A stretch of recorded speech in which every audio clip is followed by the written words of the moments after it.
yang sudah bergabung melalui kanal-kanal digital kami. Saya ucapkan selamat menyaksikan. Langsung saja ya Kang, tanpa berlama-lama kita persilakan kepada Kang Febri untuk menyampaikan ilmu yang insya Allah akan bermanfaat bagi kita semua. Silakan Kang Febri. Baik, makasih Mbak Suci. Bismillahirrahmanirrahim. Assalamualaikum warahmatullahi wabarakatuh. Sahabat Guru Indonesia, mudah-mudahan dalam keadaan baik semua, dalam keadaan sehat.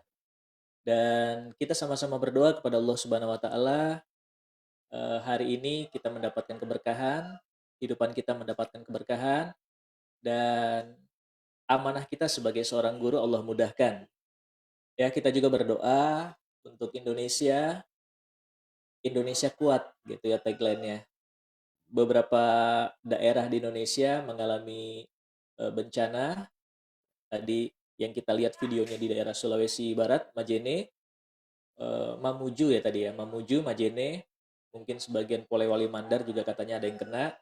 Terus banjir Kalimantan Selatan, daerah saya dekat Kabupaten Bogor, ya sempat banjir bandang dan daerah-daerah lain yang mengalami gempa.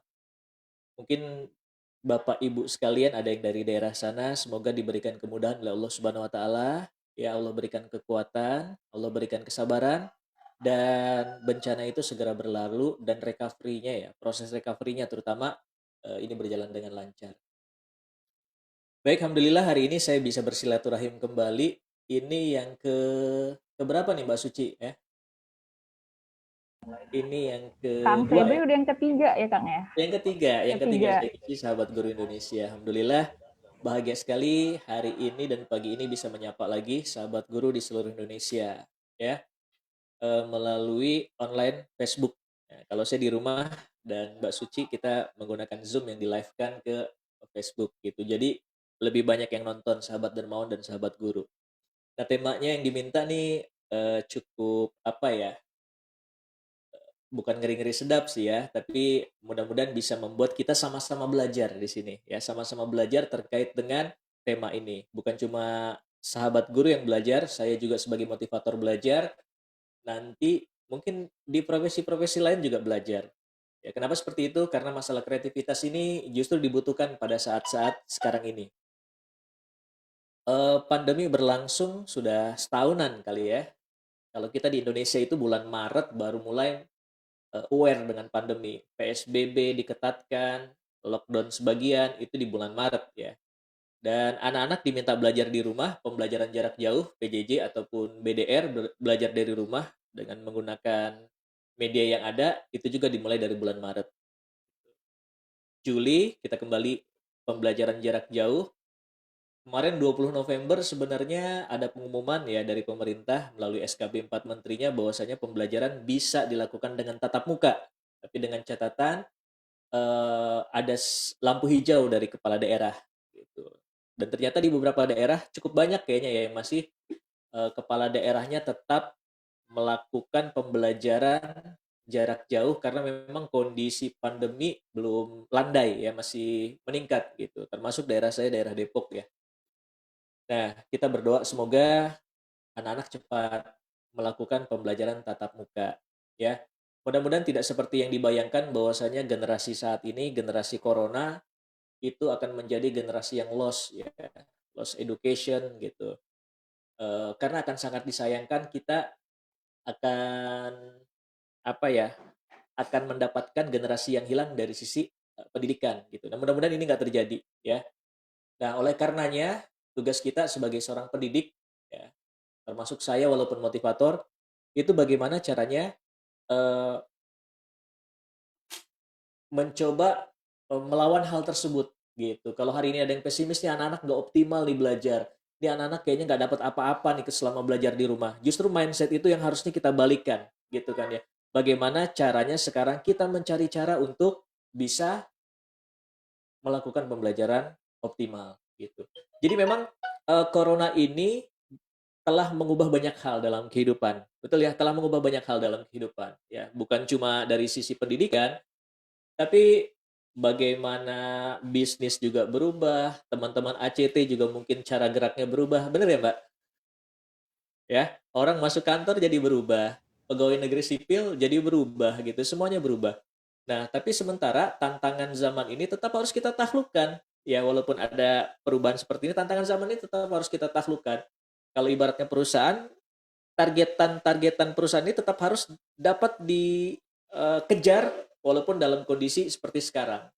Berarti kalau di sekolah, ya targetan pendidikan ini juga harus dapat kepada anak-anak walaupun dalam kondisi seperti ini. Ada keterbatasan memang, gitu kan ya. Ada kekurangan memang, gitu. Saya sendiri ketika memberikan training online nih kayak gini nih, ada sesuatu yang kurang. Touch dengan audiens tuh nggak kerasa gitu ya. Nih cuma ngobrol doang, cuma bisa ngelihat audiens. Kalau biasanya via Zoom masih agak mending nih, saya bisa melihat eh, ekspresi dari audiens yang ada. Nah, sekarang via Facebook nih, saya harus buka Facebook dulu nih untuk bisa melihat bagaimana komentar, bukan ekspresinya gitu. Tapi di balik semua itu, yang harusnya ada di kepala kita adalah bagaimana kita nggak menyerah dengan keadaan. Itu dulu. Ya, kita nggak menyerah dengan keadaan. Apalagi cerita-cerita heroik yang diceritakan oleh teman-teman ACT terkait dengan guru-guru daerah itu keren-keren sekali gitu. Ya nanti ini kan akan kita bahas. Tapi yang harus kita sadari bersama adalah dunia ini kan akan senantiasa berubah. Betul ya? Dunia ini akan senantiasa berubah. Dan perubahan adalah sebuah keniscayaan di dalam kehidupan ini. Nggak ada yang nggak berubah. Ya, nggak ada yang nggak berubah kecuali perubahan itu sendiri. Nah, oleh karenanya, eh, tugas kita adalah share screen saya kelihatan ya. Oke, share screen Kelihatan kan? saya kelihatan. Oke, baik. Nah, karena dunia ini mengalami perubahan gitu, karena dunia ini akan terus berubah gitu, akan ada yang berganti. Ya, contohnya zaman dulu kita menggunakan bahan ajar itu papan tulis, ya, papan tulis pakai kapur gitu kan ya. Tipikal ngajar guru-guru kita zaman dulu juga berbeda, gitu. Bagaimana guru ngajar? Saya masih ingat sekali tuh, pakai mendisiplinkan anak dengan penggaris panjang, menggunakan kapur, ngajarnya monolog di depan. Ternyata ada perkembangan baru, ya, perkembangan baru. Eh, Ya whiteboard apa papan tulis blackboard diganti dengan whiteboard. Setelah itu ada OHP. Ada yang masih ingat nggak bagaimana dulu belajar dengan menggunakan OHP ya? Guru-guru rajin sekali untuk menulis bahan ajarnya di plastik apa sih itu namanya saya lupa tuh dengan menggunakan pulpen tertentu gitu kan ya. Nah, disorotkan ke layar di OHP. Nah, terus berikutnya kemudian eh, ke sini-sini makin berkembang lagi ya, adanya teknologi yang begitu canggih akhirnya membuat eh, bahan ajarnya itu bisa ditampilkan melalui infocus dan seterusnya gitu. Laptop sendiri itu mengalami perubahan berkali-kali ya, mengalami perubahan berkali-kali atau PC sendiri mengalami perubahan berkali-kali. Dulu kita masih ingat disket itu kapasitasnya kecil banget, yang masih panjang tipis gitu. Muncul lagi yang baru yang kecil gitu. Muncul lagi akhirnya kita menemukan dunia flash disk dan sekarang ada uh, SD card gitu ya. Kita bisa menggunakan dengan SD card yang kapasitasnya juga besar sekali gitu. Dulu kita hanya menyimpan file-file kecil, sekarang file-file besar bisa tersimpan. Nah, alhamdulillah dengan perubahan zaman itu gitu, orang-orang yang bisa beradaptasi dengan eh, perubahan zaman, mereka lah yang akan biasanya survive dengan kehidupan ini. Ya, survive dengan kehidupan ini. Ya, di dunia kita pun bukan hanya di dunia pengajaran, ya di dunia kita pun banyak hal yang berubah ya. Handphone yang tadinya cuma warnanya hitam aja dan kita cuma ngetik SMS aja gitu. Hari ini juga mengalami perubahan gitu sampai dengan akhirnya sekarang semuanya bisa kita lakukan dengan handphone di genggaman gitu. Alhamdulillah bukan alhamdulillah ya apa ya. Pas momennya corona ini datang ketika zaman sudah canggih kayak gini. Jadi sehingga kita bisa melakukan banyak hal dengan menggunakan teknologi ya. Menggunakan teknologi ini kita bisa melakukan banyak hal gitu. Nggak kebayang kalau dulu zaman-zamannya masih menggunakan handphone yang monoponik tuh. Gimana tuh? Gitu. Nah, tapi yang ingin saya gambarkan di sini adalah semuanya berubah, termasuk hal-hal di sekitar kita semuanya berubah. Nah, kalau mindset kita nggak berpikir dan nggak bisa menerima perubahan tersebut, maka kita akan menjadi orang-orang yang tertinggal. Gitu. Di pertemuan awal dan kedua, saya sudah menyampaikan bahwasanya mindset ini sangat penting sekali, ya, Bapak Ibu sekalian. Mindset ini sangat penting sekali. Yang membangun mindset ini sangat penting sekali. Oleh karenanya, eh, mindset positif ini harus senantiasa ada dalam diri kita gitu. Baik, ada yang chat saya nih katanya suara saya nggak kedengeran. Boleh minta tanggapan yang lain? Suara saya masih terdengar jelas? Eh, Di kami sih clear Kang suaranya. Oke, clear. Oke, makasih. Oke, nanti kalau suara saya sudah mulai putus-putus dan nggak clear, tolong disampaikan ya, Mbak. Ini salah satu tantangan pembelajaran dengan menggunakan media online itu biasanya jaringan.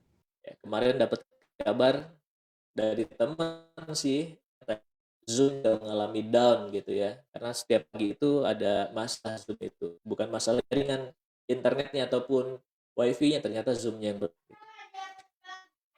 yang berikutnya, dulu mungkin masih ingat ya kita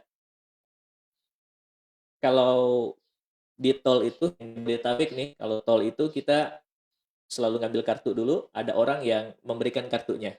Dulu kalau kita ingat iklan Sonsi, ada Elma Teana di situ. Nah, kayak gitu tuh. Ada profesi yang tugas jaga tol ngasih kartu di pintu berikutnya baru kita bayar.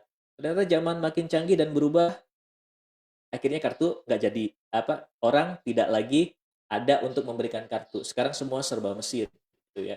Dan yang lain-lainnya. Ada lagi perubahan beberapa tempat sudah mulai diganti dengan menggunakan mesin. Nah, ini zaman terus berubah ya kan kalau dari dulu revolusi industri, nah terus berubah. Yang jadi pertanyaannya adalah apakah kita hanya nonton perubahan gitu aja gitu. Kayak sekarang nih, semua berubah dalam proses pengajaran. Yang jadi masalah adalah apakah kita cuma nonton doang dan berharap Covid segera selesai, terus dari itu baru kita baru kita mengajar dengan tatap muka. Atau kita justru mau berpikir gimana caranya supaya saya juga ikut dalam perubahan ini. Gitu. Terus terang Bapak dan Ibu guru sekalian dan sahabat dermawan sekalian, dulu saya ketika awal-awal pandemi ini termasuk orang-orang yang nggak mau melakukan pertemuan online. Gitu. Di bulan Maret tuh, kan ngisi Kang online kan kita via apa? Via WhatsApp. Nggak enak saya bilang, saya nggak bisa ngelihat muka audiens. Nggak nyaman saya. Kenapa? Karena eh, ngisi itu bukan cuma sekedar bagaimana penyampaian materi yang saya sampaikan, tapi ngisi itu bagaimana ada ruh yang disampaikan di situ gitu kan ya. Jadi ikatan hati itu harus terbangun dengan audiens itu. Tapi lama-lama ke sini tantangannya memang seperti itu. Nah, berarti saya harus berpikir gimana caranya ngisi kuliah WhatsApp yang kena dengan audiens gitu. Mulailah belajar gitu. Terus diminta Zoom. Dulu awal-awal nggak enak cuma bisa ngelihat orang doang, nggak ada respon. Ya jadi saya nanya, responnya kadang belakangan. Tapi ke sini-sini banyak yang minta. Akhirnya saya mulai belajar bagaimana caranya menggunakan Zoom gitu. Ini gimana nih caranya nih menggunakan Zoom? Bagaimana mengoptimalkan Zoom dan yang lain-lain. Nah, tantangan yang ada ataupun eh, hambatan lah yang ada, masalah yang ada itu biasanya akan membuat orang-orang berpikir gimana caranya menaklukkan hal tersebut gitu. Nah, orang-orang yang punya pikiran tersebut akan muncul tuh inovasi dan kreativitasnya gitu. Nah, inilah yang akan kita bahas. Kreativitas itu kalau diartikan mungkin secara umum dan sederhana adalah kemampuan seseorang untuk menciptakan ide-ide baru atau hal yang baru ya, baik yang benar-benar murni baru ataupun memodifikasi sesuatu yang lama tapi berbeda gitu. Ini sama-sama lele nih gitu. Lele kan sesuatu yang lama, tapi lelenya dimodif dengan yang lain misalnya. Wah, itu luar biasa. Berarti kreatif gitu kan ya, kreatif. Makanya salah satu cara untuk memunculkan kreativitas di awal itu pernah dengar istilah ATM mungkin ya Bapak dan Ibu sekalian. Amati, tiru, modifikasi itu. Amati, tiru, modifikasi, amati, tiru, modifikasi. Nah, berawal dari situ mungkin kita bisa ngelihat dan memunculkan kreativitas. Ini apa yang dilakukan oleh teman-teman guru di sana. Saya di awal-awal eh, pandemi ya, masih April, mungkin ya Mei, itu ketika ngobrol dengan beberapa sekolah gitu, di sini pakai metode apa gitu, gimana cara cara gurunya ngajar, terus kayak trainer gitu, gimana sih caranya ngajar dan seterusnya gitu.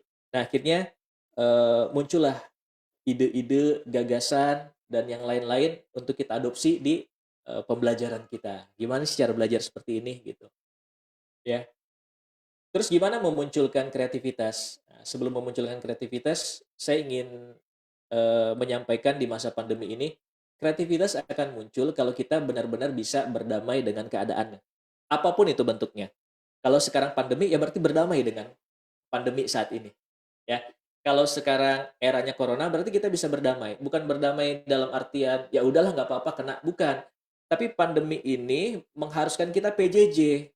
Nah, gimana caranya sekarang PJJ-nya optimal? Berdamai dulu dengan PJJ-nya, ya berdamai dulu dengan pandeminya. Contoh yang pertemuan pertama saya sampaikan, kenapa tidak kita jadikan pandemi ini bagian dari kurikulum di sekolah kita, kurikulum di rumah kita.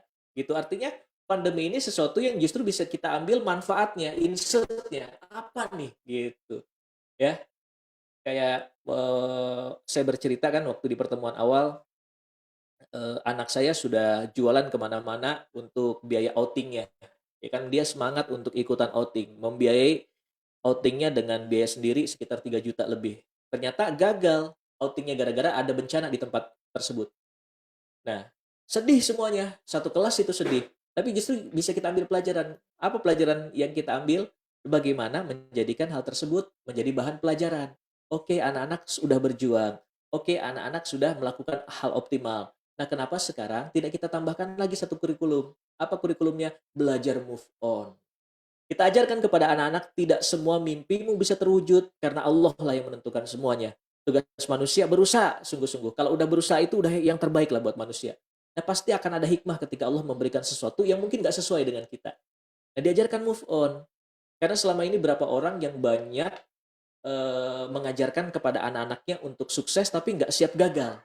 Gitu ya kita ngelihat ya orang-orang banyak yang depresi gitu. Padahal punya prestasi bagus. Gitu. Gak siap gagal. Nah hari ini Allah ngasih lain kepada kita. Ini saya sampaikan dulu ke teman-teman. Hari ini Allah nambahin pelajaran. Apa pelajaran yang Allah tambahin? Move on. Kita nggak bisa memang ke destinasi yang kita maksud, tapi kita masih bisa ke tempat yang lain. Ajak anak-anak untuk kembali bangkit. Nah, nggak sia-sia perjuangan kamu. Kamu udah ngumpulin uang sampai sekian banyak, ya kita akan tetap melakukan destinasi. Tujuan pembelajaran kita masih akan tetap sama. 5 tujuan pembelajaran itu masih akan tetap tercapai, tapi destinasinya lain. Ya.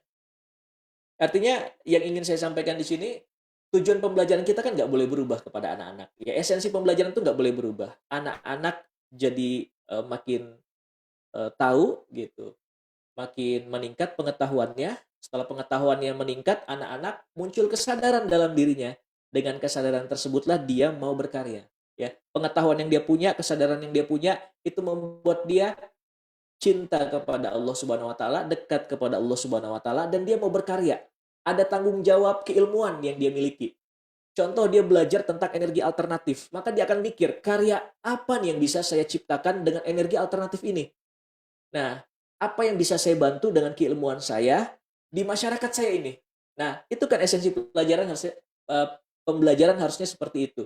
Bukan cuma sekedar nih nilainya berapa nih anak-anak, bukan gitu. Nah, tujuan itu masih tetap sama, cuma sekarang sarananya berbeda. Nah, sarana inilah yang harus benar-benar kita susun secara kreatif. Sarananya nggak bisa lagi dengan pertemuan tatap muka. Nah, berarti harus kita lakukan dengan yang lain. Gimana caranya ilmu ini sampai kepada anak, anak paham dengan ilmu ini, bangkit motivasi dalam diri anak-anak untuk berkarya dengan keilmuan ini. Ya, ketika belajar IPA, berarti semakin dia dekat dengan Allah Subhanahu wa taala dan semakin mengerti tentang kebesaran Allah Subhanahu wa taala. Nah, inilah kreativitas guru, gitu ya, kreativitas dari para guru, gitu. Ya, makanya di materi ini juga saya sedikit singgung terkait dengan grow mindset dan fix mindset. Orang-orang yang tidak mau berdamai dengan keadaan biasanya berkeluh kesah, ya gara-gara corona nih. Coba bayangkan, nih siapa nih? Mbak Mbak Suci masih ada? Masih kan? Oke, kita ngobrol Mbak Suci. Bayangkan ya, ketika Mbak Suci nggak suka dengan satu hal. Ini apa nih yang nggak disuka? Oh, disuruh tampil public speaking di depan. Ya, tapi ternyata ACT menugaskan Mbak Suci, gitu kan ya. 3 hari lagi kita ada acara, Mbak Suci ya jadi MC-nya, gitu. Nah, kalau Mbak Suci ya di mindsetnya udah mengatakan, ah ini kayaknya susah jadi MC, ini tantangan nih, ah ini ngerjain banget nih kantor. Kira-kira apa yang terjadi Mbak? Jadi stuck sih Kang jadinya, Jadi dan stucknya. jadi kayak iya, dan kemudian jadi apa, bingung sendiri kan gitu. Bingung sendiri, perasaan juga nggak mood gitu ya. Gitu. Betul. Tapi kalau coba berdamai dengan keadaan, alhamdulillah nih dikasih tugas. Saya selama ini sih nggak bisa public speaking, tapi masih punya waktu 3 hari untuk belajar. Kira-kira gimana? Lain nggak perasaannya? Lain pasti Kang. Lain ya perasaannya. Jadi kita mau belajar di sana gitu. Ya walaupun nanti bagaimana tampilnya di depan nggak ada masalah gitu. Tapi minimal orang-orang yang memiliki grow mindset tadi adalah orang-orang yang mau belajar. Ya. Ini saya nggak bisa menjelaskan secara totalitas karena keterbatasan waktu, tapi kalau kita searching tentang grow mindset dan fixed mindset, bahkan aplikasinya di dunia bisnis, di dunia pendidikan dan pengajaran itu cukup banyak. Tapi intinya yang bisa saya sampaikan adalah orang-orang yang memiliki grow mindset adalah orang-orang yang siap untuk berubah, ya, siap menerima tantangan, siap dengan sesuatu yang baru. Berbeda dengan orang-orang yang memiliki fixed mindset. Jadi nggak siap dengan sesuatu yang baru, nggak siap dengan perubahan, nggak siap dengan tantangan. Grow mindset kalau ada masalah lebih cenderung untuk gimana nih caranya mengatasi masalah ini. Tapi orang-orang yang memiliki fixed mindset lebih cenderung menyerah.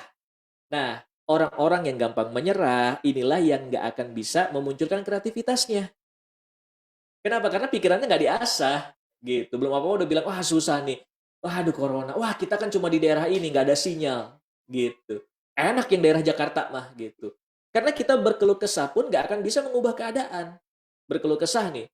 Contoh daerah mana yang susah susah sinyal ya? Daerah pegunungan sana. Jangankan di daerah di luar Jabodetabek, di Jabodetabek aja masih ada ya ternyata yang susah sinyal ya. Betul Gitu, yang Kang. nggak mungkin kan menggunakan itu gitu. Nah kalau cuma berpikir wah enak ya yang di arah kota sinyalnya banyak, ngezoom juga ada, fasilitas-fasilitas yang digunakan, aplikasi juga banyak, maka dia nggak akan berkembang. Tapi kalau dia coba mau berpikir, ini saya memang nggak punya sinyal, bahkan sinyal handphone pun nggak ada. Nah maka apa yang bisa saya lakukan? Tapi pembelajaran tetap berjalan dengan bagus gitu.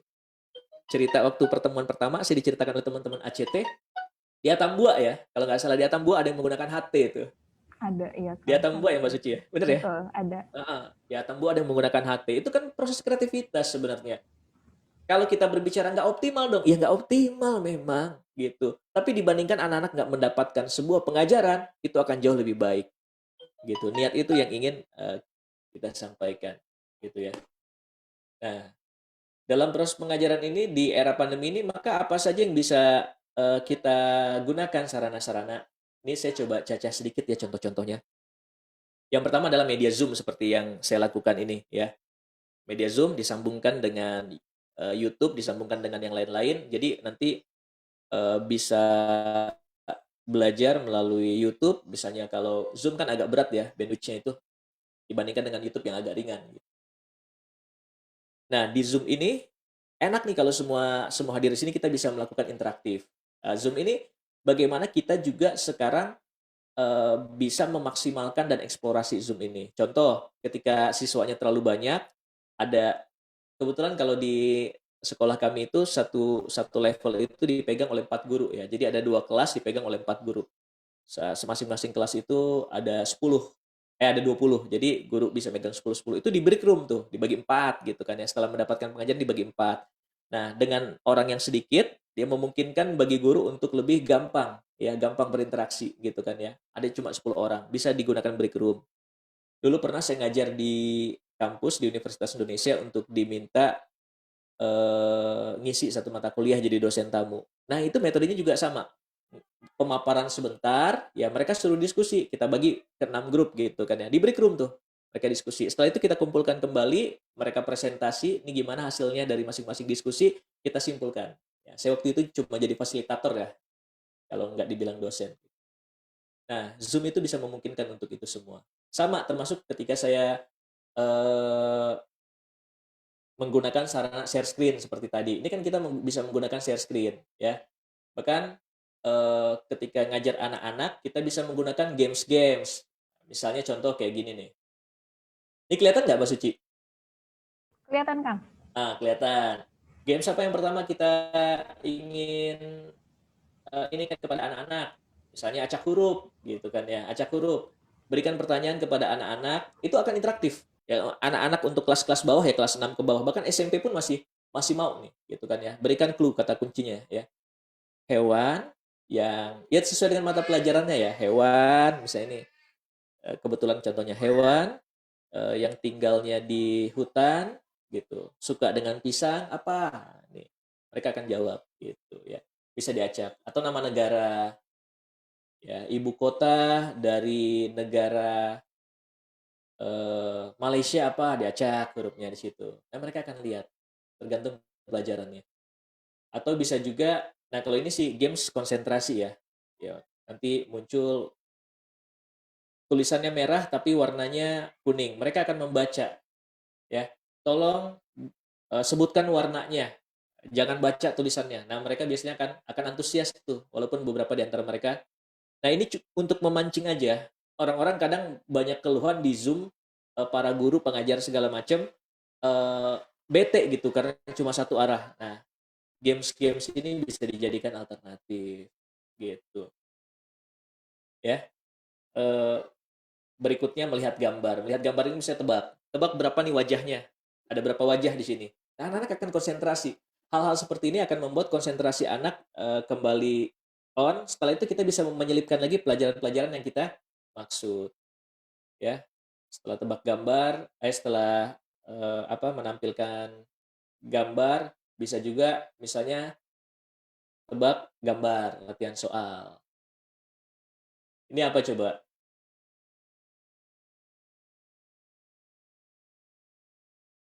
Ada yang bisa? Mbak Suci ini apa? Buku, cherry, Buku cerita. gitu kan. Ini bisa jadi ini adu domba, ya. Atau bisa dengan visualisasi. Jadi banyak sekali alternatif yang bisa ditawarkan dengan menggunakan hal-hal seperti ini, gitu ya. Itu kalau menggunakan media yang sifatnya Zoom, ya, memaksimalkan. Dan bahkan ada cara-cara lain yang bisa kita gunakan, share screen, share video, dan yang lain-lain. Yang kedua, bagaimana kalau menggunakan WhatsApp misalnya ya, WhatsApp. WhatsApp juga bisa kita optimalkan. Pembelajarannya sifatnya apa? Pembelajarannya sifatnya kita memberikan bahan ajar terlebih dahulu. Kalau saya sih pernah mengajar seperti itu ya, tapi untuk orang yang usianya justru sudah besar ya, di anak-anak belum pernah. Kita pastikan di absen satu-satu atas kehadirannya, walaupun via WhatsApp, tapi kita pengen hadir semua di situ. Nah, kita hadir situ. Nah, ketika hadir, oke, 80% sudah hadir, baru tuh dikunci WhatsApp-nya, cuma moderator ataupun cuma admin bahasanya yang boleh mengirimkan. Baru dikirimkan tuh, dikirimkan bahan ajaran. Nah, di situ kita bisa lihat siapa aja yang udah baca di sana. Ya, baru memunculkan stimulasi dengan pertanyaan-pertanyaan dan seterusnya gitu. Ya, WhatsApp lebih fleksibel ya. Karena WhatsApp pun kadang bisa dilihat malam dan seterusnya. Tapi biar lebih enak, disepakati sebenarnya jamnya jam berapa. Nah, proses pembelajaran dengan menggunakan WhatsApp pun kita bisa menggunakan penugasan ataupun menggunakan apa ya namanya memancing dan menstimulus anak-anak untuk mencari tahu sendiri gitu ya, discovery inquiry ya. Memancing anak-anak untuk mencari tahu sendiri bahan ajar yang kita maksud. Jadi kita memberikan stimulusnya, udah gitu entah itu soal cerita, entah itu studi kasus dan yang lain-lain, anak-anak akan aktif. Nah, nanti baru di akhir kita menyimpulkan gitu. Ya, dikumpulkan lagi jawaban dari anak-anak, kita menyimpulkan. Atau bahkan penugasan. Yang saya lebih senang sih sebenarnya proses pembelajaran di rumah ini adalah tipe yang project based on learning gitu kan ya. Jadi anak-anak dikasih project. Contoh nih, misalnya saya ingin mencontohkan anak saya dulu. Anak saya itu belajar dengan sifat-sifat zat gitu kan. Ada zat cair, zat padat, ada gas gitu. Nah, belajar sifat-sifatnya. Setelah dibelajar sifat-sifatnya, coba tolong bikin sesuatu yang bisa menggambarkan sifat-sifat zat tersebut. Gitu. Anak saya waktu itu bikin pot. Ditanya sama gurunya, pot itu benda apa? Benda padat. Ada tanahnya, tanahnya benda apa? Benda padat. Udah gitu sifatnya apa di situ? Bahwasanya benda padat itu tidak bisa berubah bentuk gitu. Nah, diisi air, terus airnya kan keluar. Nah, apa yang terjadi? Bahwasanya air itu mengalir dari tempat yang tinggi ke tempat yang rendah, air akan mengalir ke segala arah gitu. Ada lagi yang bikin bagaimana menyemprot tanaman. Selang disambungin dengan botol aqua gitu kan ya. Di lakban, setelah itu botol aquanya dibolong-bolongin gitu. Dikasih roda. gitu, dikasih roda. Nah, kan airnya mencar kemana-mana tuh, mencar kemana-mana, ditaruh di tengah taman. Nah, airnya jadi mencar kemana-mana gitu. Apa sifat airnya? Sifat airnya, air akan mengalir ke segala arah. Ada lagi yang bikin tentang air mengisi ruang kosong dan seterusnya gitu. Oh, akhirnya anak-anak bisa belajar dan dia punya produk. Ya, anak saya juga belajar tentang pesawat sederhana. Pesawat sederhana itu katrol dan yang lain-lain ya. Nah, sekarang bikin produk yang sifatnya bisa membantu kamu di rumah, memudahkan kerja kamu di rumah. Karena fungsi pesawat sederhana itu memudahkan kerja.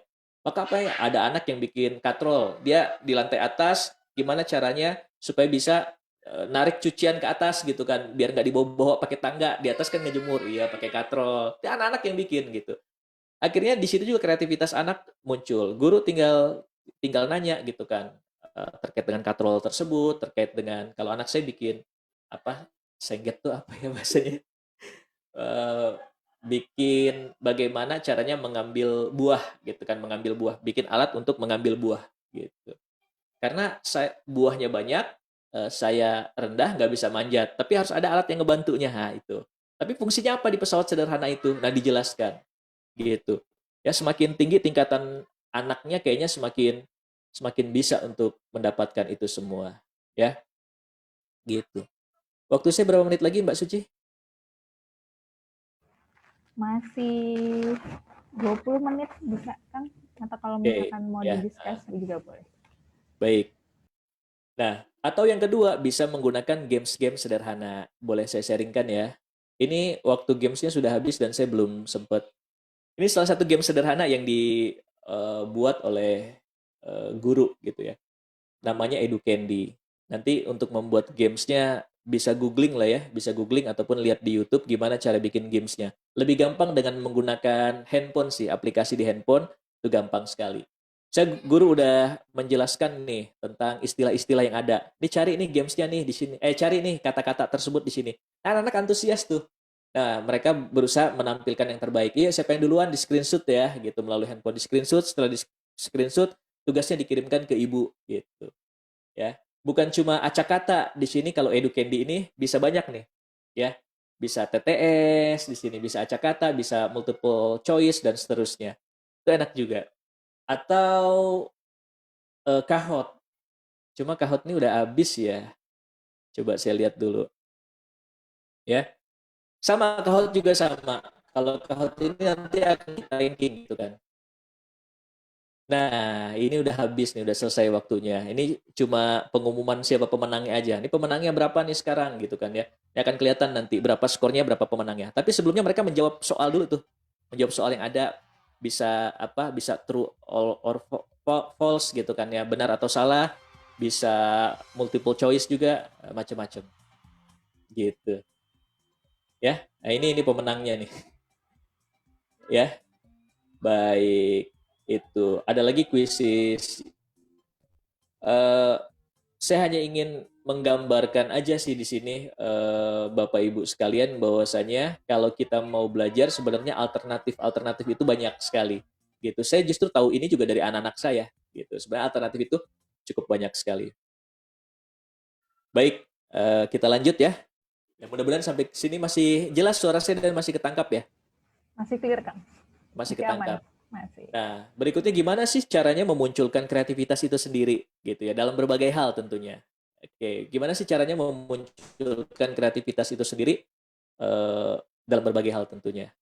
Nah, saya mencatat ada sekitar ada sekitar 5 atau 6 mungkin ya, 5. Karena yang satu lagi saya gabungkan. Yang pertama adalah orang-orang kreatif itu biasanya senantiasa bergerak aktif.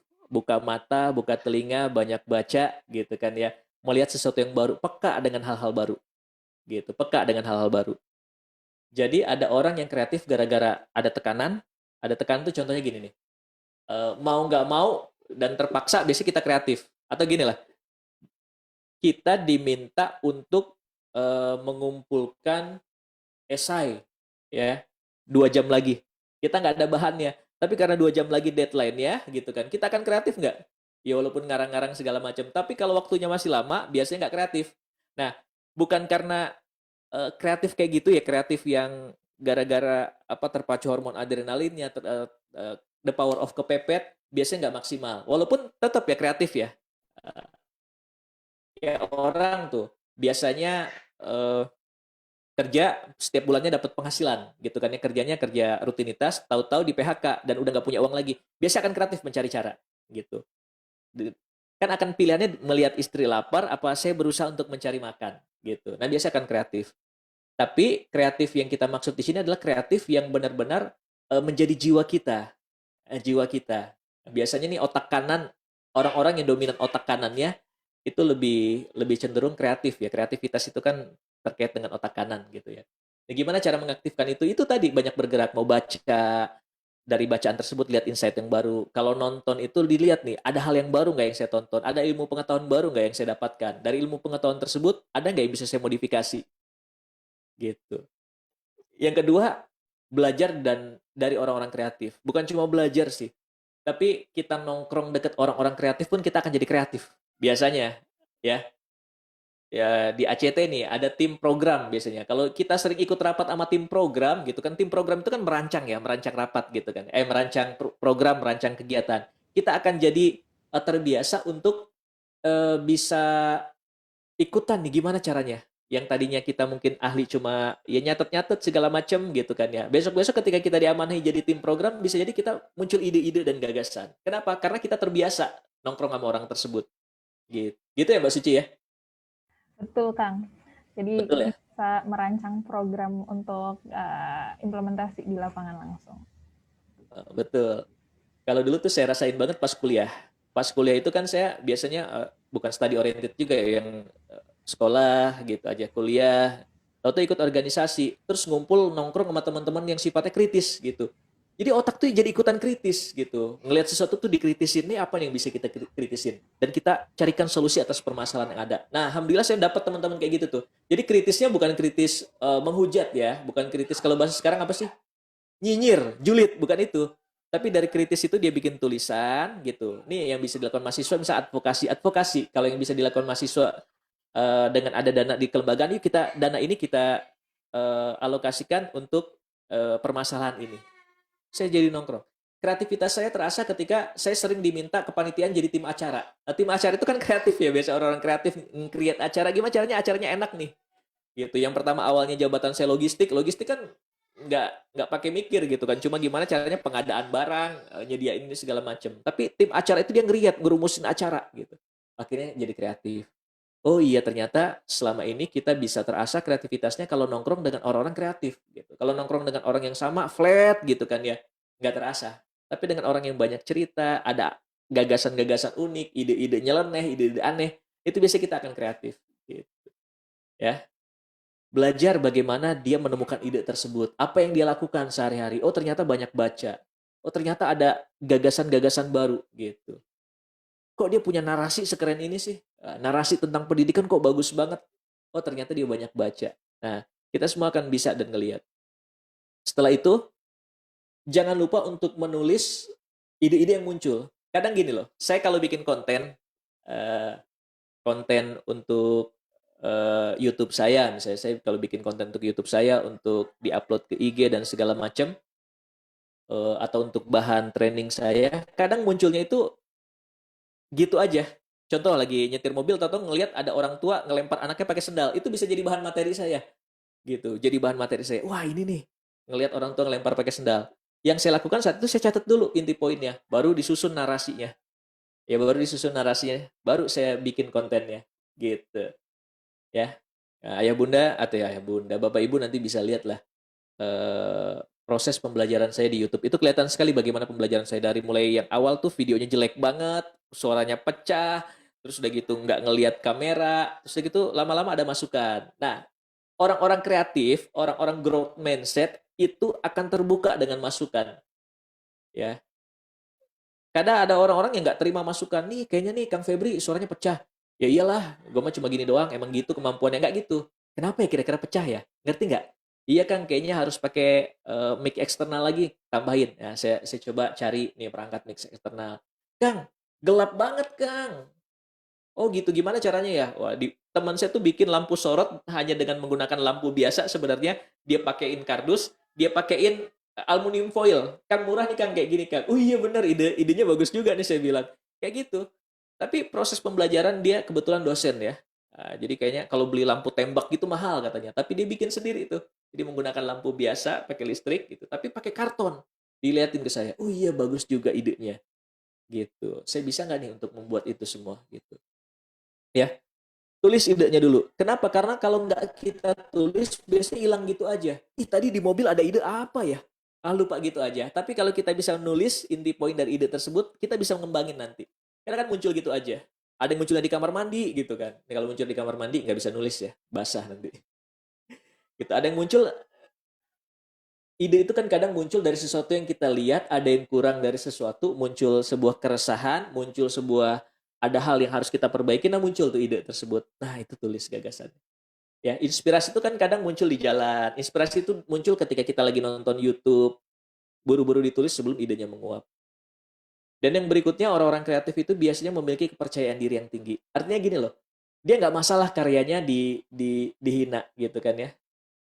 Kalau anak-anak sekarang kan justru untuk nyari engagement yang tinggi, bikin hal-hal yang sifatnya kontroversial. Dihina nggak apa-apa deh, dihujat sama netizen nggak apa-apa. Tapi viewernya banyak, terus udah gitu komennya banyak, mau nggak mau orang akan ikut follow, walaupun yang follow-nya hater semua gitu.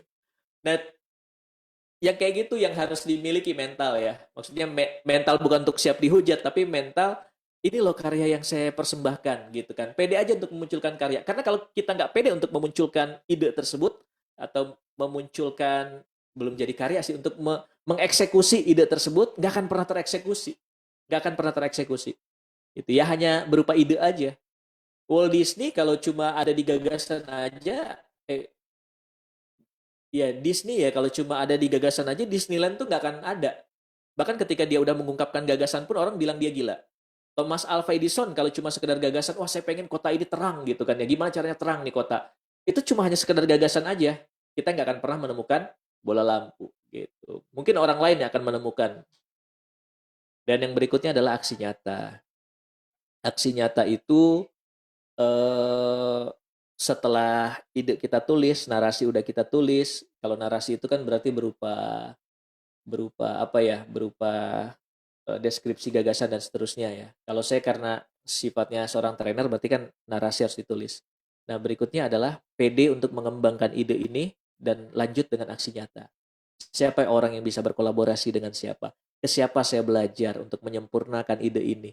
Ya kan? Terus udah gitu, apalagi yang kurang yang harus saya pelajari dan seterusnya. Gitu ya. Jadi Bapak Ibu sekalian, mungkin itu yang bisa saya gambarkan gitu ya, ngacak-ngacak tapi minimal apa yang saya ada di kepala bisa keluar semua nih gitu Mbak ya. Mudah-mudahan cukup bermanfaat buat Bapak Ibu sekalian dan itu tadi eh, mudah-mudahan kita dijadikan orang-orang yang senantiasa mau untuk eh, belajar belajar untuk kreatif. Jiwa kita itu jiwa-jiwa yang nggak puas dengan keadaan gitu. Bahkan ketika kita sudah berhasil sekalipun nggak puas gitu. Nah, ciri-ciri orang yang punya growth mindset tuh kayak gitu. Maka kita akan munculkan lagi ide-ide baru, gagasan baru gitu. Kalau cepat puas dengan gagasan lama-lama akan tertinggal gitu. Lama-lama akan muncul ya hal-hal yang baru gitu. Ya. Nah, mudah-mudahan sebagai guru juga gitu. Oh, anak-anaknya udah enak kok belajar, udah mau kok belajar, tugas dikumpulin semua. Tapi bukan itu gitu kan ya. Ya gimana caranya pembelajaran ini jauh lebih maksimal dengan indikator-indikator yang ingin kita capai.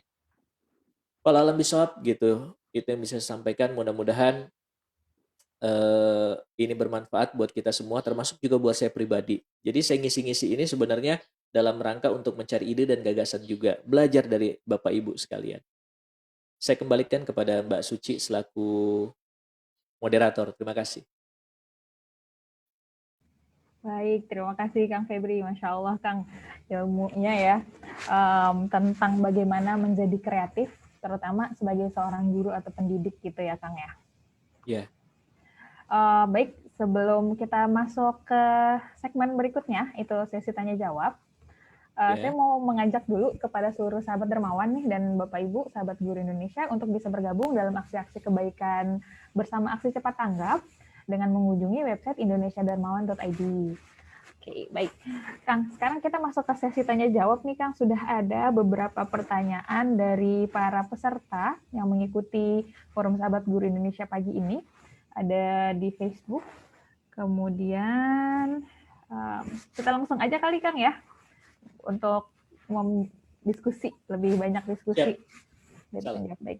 Ini ada dari Ibu Sri Kartini Sukardi dari Depok, dari RA Bina Mujtama Pondok Cina Depok.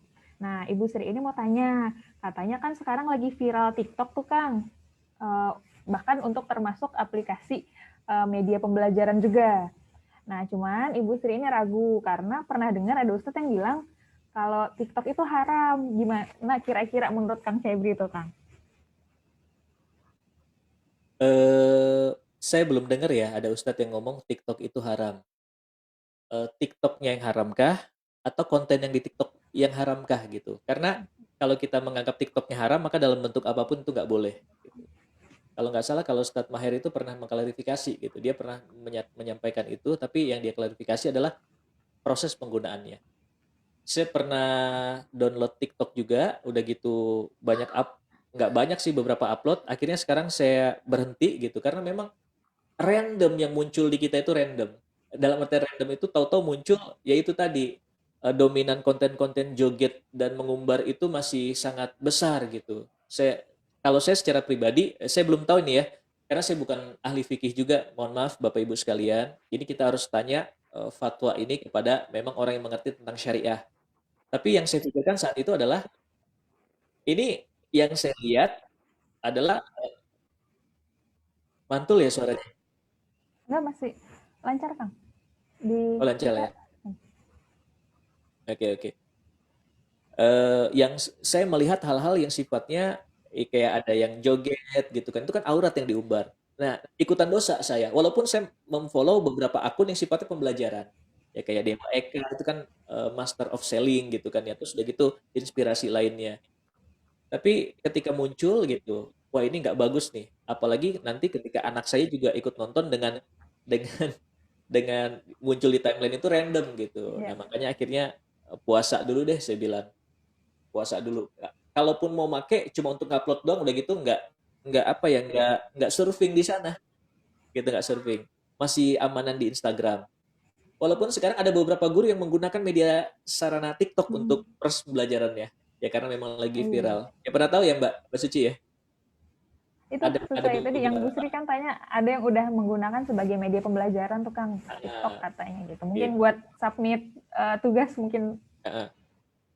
Kalau pandangan saya secara pribadi, saya nggak ingin menyampaikan ini halal atau haramnya ya. Apalagi untuk kasus ini harus ada ahli yang benar-benar punya punya dasar keilmuan syariah sehingga tinjauan fikihnya jelas. Tapi kalau saran saya untuk guru-guru PAUD, guru-guru SD yang masih level anak-anak 13 tahun ke bawah gitu, jangan menggunakan sarana TikTok untuk proses pembelajaran. Lebih baik kita bikin videonya, kita share aja video itu via WhatsApp. Oh ternyata videonya panjang kan kalau di-share via WhatsApp nggak bisa. Kendalanya kan gitu. Upload di YouTube. Jadi YouTube itu kan link yang dia klik itu yang muncul gitu kan ya, yang muncul. Kalau TikTok itu setelah selesai misalnya nontonnya, termuncul lagi randomnya itu yang saya khawatirkan itu randomnya itu. Yang nggak baiknya kata-kata kasar ada di sana gitu kan. Terus udah gitu konten-konten yang menurut saya mohon maaf ya, apa saya yang apa di timeline saya aja yang muncul, tapi lebih banyak tidak bermanfaatnya gitu.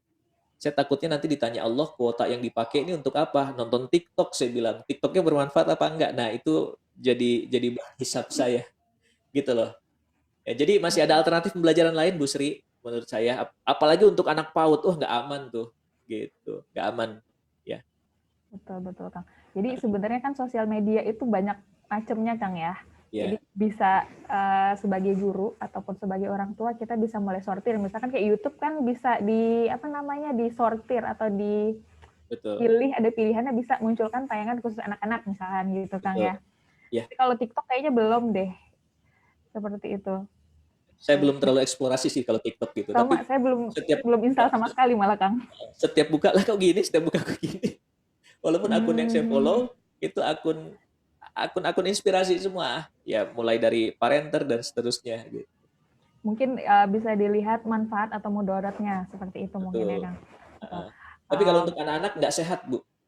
Konten-konten di Oke, TikTok itu nggak sehat, lebih Bapak. jadi lebih banyak mudaratnya. Jadi mending nggak usah diinstal sama sekali, gunakan sosial akun media lainnya gitu. Um, tapi Kang, apa namanya? Kalau sosial media ini ngomongnya lebih ke antara mempengaruhi atau dipengaruhi. Tapi yang namanya mempengaruhi itu kebanyakan influencer dong ya. Misalkan di Instagram udah jadi selebgram atau yang jadi Betul, YouTuber. Tapi betul. kan ibaratnya itu tadi kita sebagai pengguna yang ya masyarakat biasa gitu kan, otomatis kita dong yang jadi yang diinfluence gitu, yang Betul. dipengaruhi. Saya bahkan Baik. pernah pernah bilang di sesi parenting, bukan cuma sosmed tapi terkait gadget secara umum ya. Gadget secara umum itu dampak negatifnya akan jauh lebih banyak gitu. Kalau ada yang mengatakan ya anak-anak kita kan harus melek informasi juga, betul saya sepakat. Anak-anak kita kan harus menguasai teknologi, betul sepakat. Tapi ketika ini nggak kita kontrol nih, anak-anak kita menguasai apa dikuasai. Nah, yang selama ini terjadi adalah justru anak-anak kita dikuasai oleh teknologi, bukan menguasai teknologi. Kalau menguasai teknologi itu ada karya yang dia ciptakan, dia nguasain nih, misalnya caranya bikin games, dia akan menciptakan. Yang jadi masalah adalah orang tua memberikan itu kepada anak, nggak ada kontrolnya, akhirnya kebablasan tuh anak. Bahkan saya sering bilang, ibu-ibu yang curhat, Kang ini mohon maaf nih anak saya kecanduan games gimana ya? Saya bilang, itu handphone punya siapa? Punya saya. Kan lucu. Lucu itu maksudnya kenapa ibu yang punya handphone tapi ibu nggak punya kuasa atas handphone tersebut gitu. Kalau handphone saya, Abi mau pakai gitu. Sini. Makanya dibatasi. Bukan cuma dibatasi, kalau saya dibatasi, diawasi, dipinjamkan. Bahkan anak saya 13 tahun pun belum memiliki handphone. Boleh punya handphone, saya bilang. Kalau kamu udah bisa membedakan mana yang baik, mana yang enggak. Konten-konten yang kamu lihat itu yang bermanfaat untuk diri kamu. Sehingga nanti ketika Allah tanya, ya Abi kan yang beliin kuota. Ya, jadi Abi nggak ikutan dosa gitu. Nanti kalau kamu udah bisa itu semua, nggak ada masalah. Terus yang berikutnya adalah saat kamu menggunakan handphone ini, kamu nggak lalai dengan kewajiban kamu. Allahu Akbar, azan, taruh langsung handphone. Wah itu langsung saya kasih tuh. Nggak harus nunggu usia berapa tahun. Kenapa? Ini sedikit tambahan ya, biar paham juga para guru. Ternyata pakar-pakar IT itu tidak memberikan anaknya handphone di usia kecil. Iya, Bill Gates itu ngasih handphone anaknya di usia 14 tahun. Ya 14 tahun karena Bill Gates menganggap anaknya sudah cukup dewasa untuk bisa menentukan yang terbaik buat dia. Gitu. Kalau saya itu tadi nggak ada standar umur, tapi standar sikap dan standar kemandirian dalam bersikap. Gitu. Kalau anak saya udah bisa membedakan itu, saya akan kasih. Gitu. Kalau belum ya sampai usia 17 tahun juga belum. Gitu. Nah sekarang lagi diajarkan, ini baik nggak untuk kamu, ini nggak, seterusnya.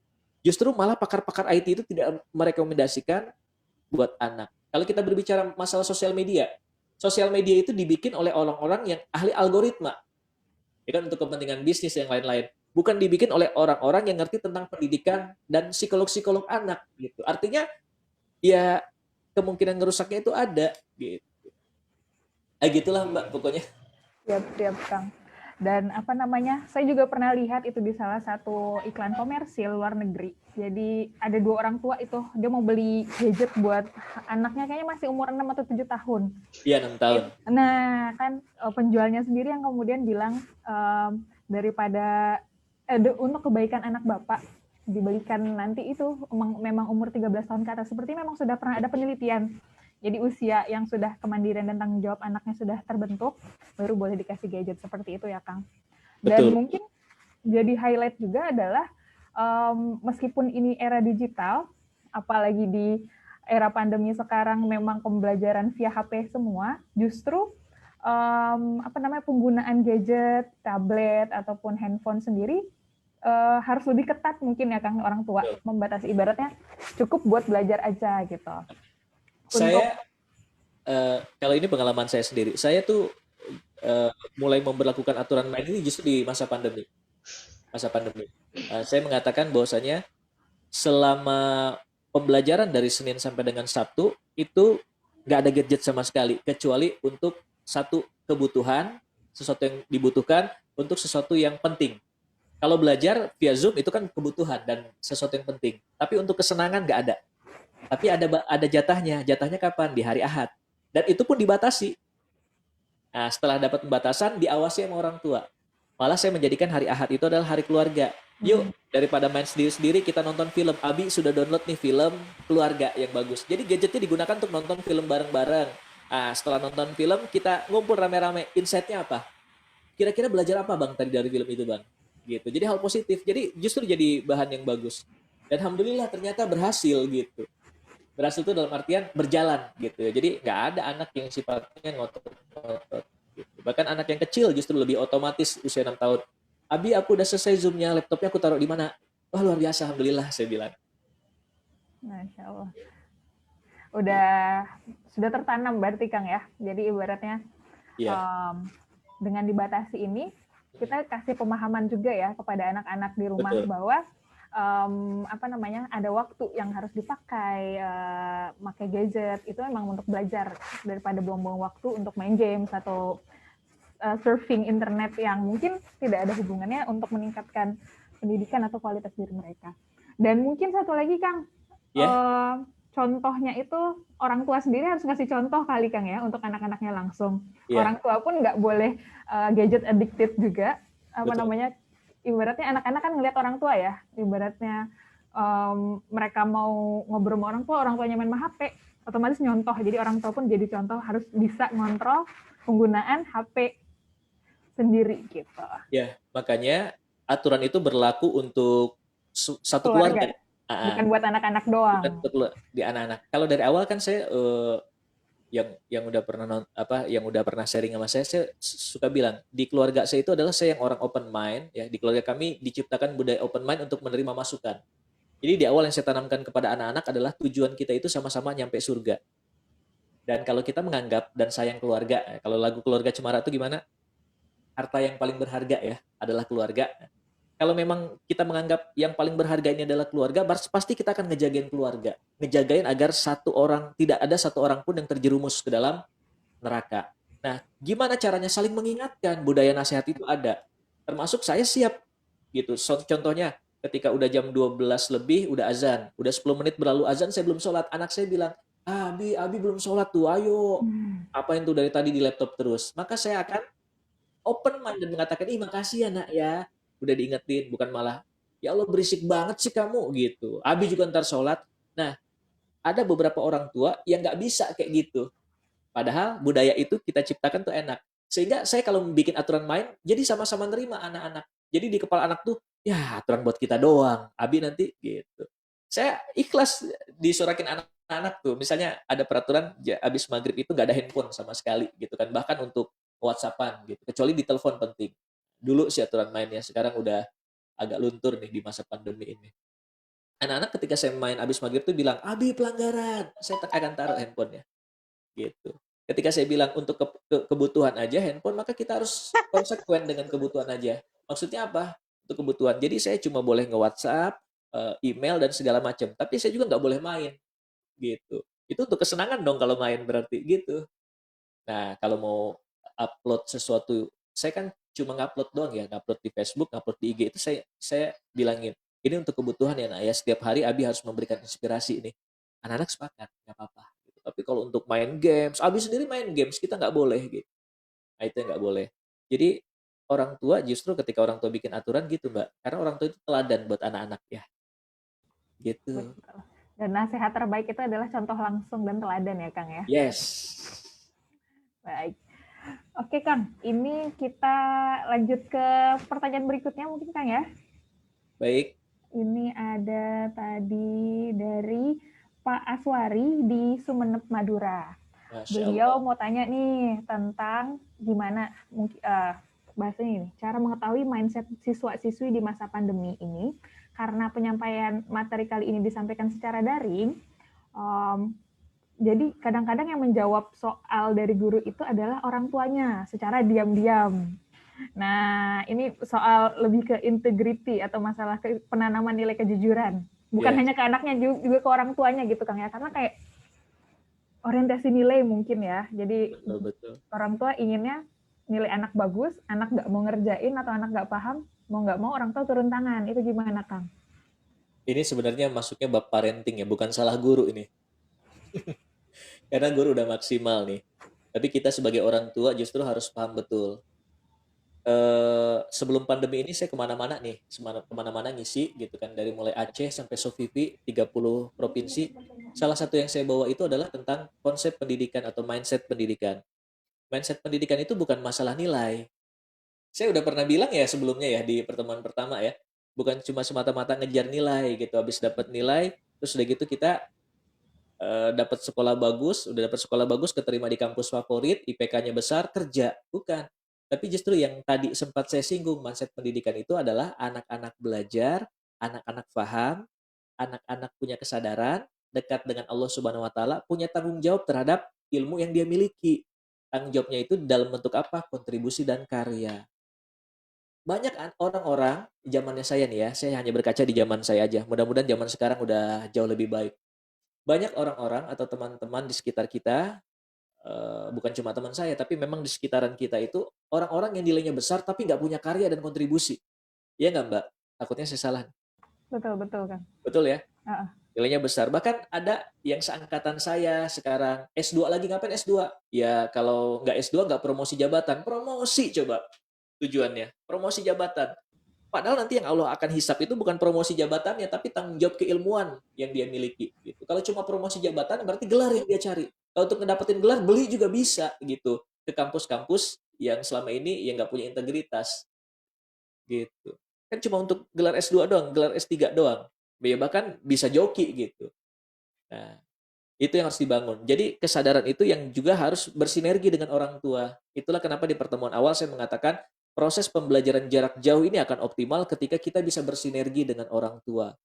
Karakter itu jauh lebih penting dibandingkan dengan cuma sekedar nilai. Apalagi zaman sekarang, orang udah nggak lihat lagi nilai, tapi kualitas, ya kualitas diri kita ini secara pribadi, attitude dan yang lain-lain, dan kompetensi kita.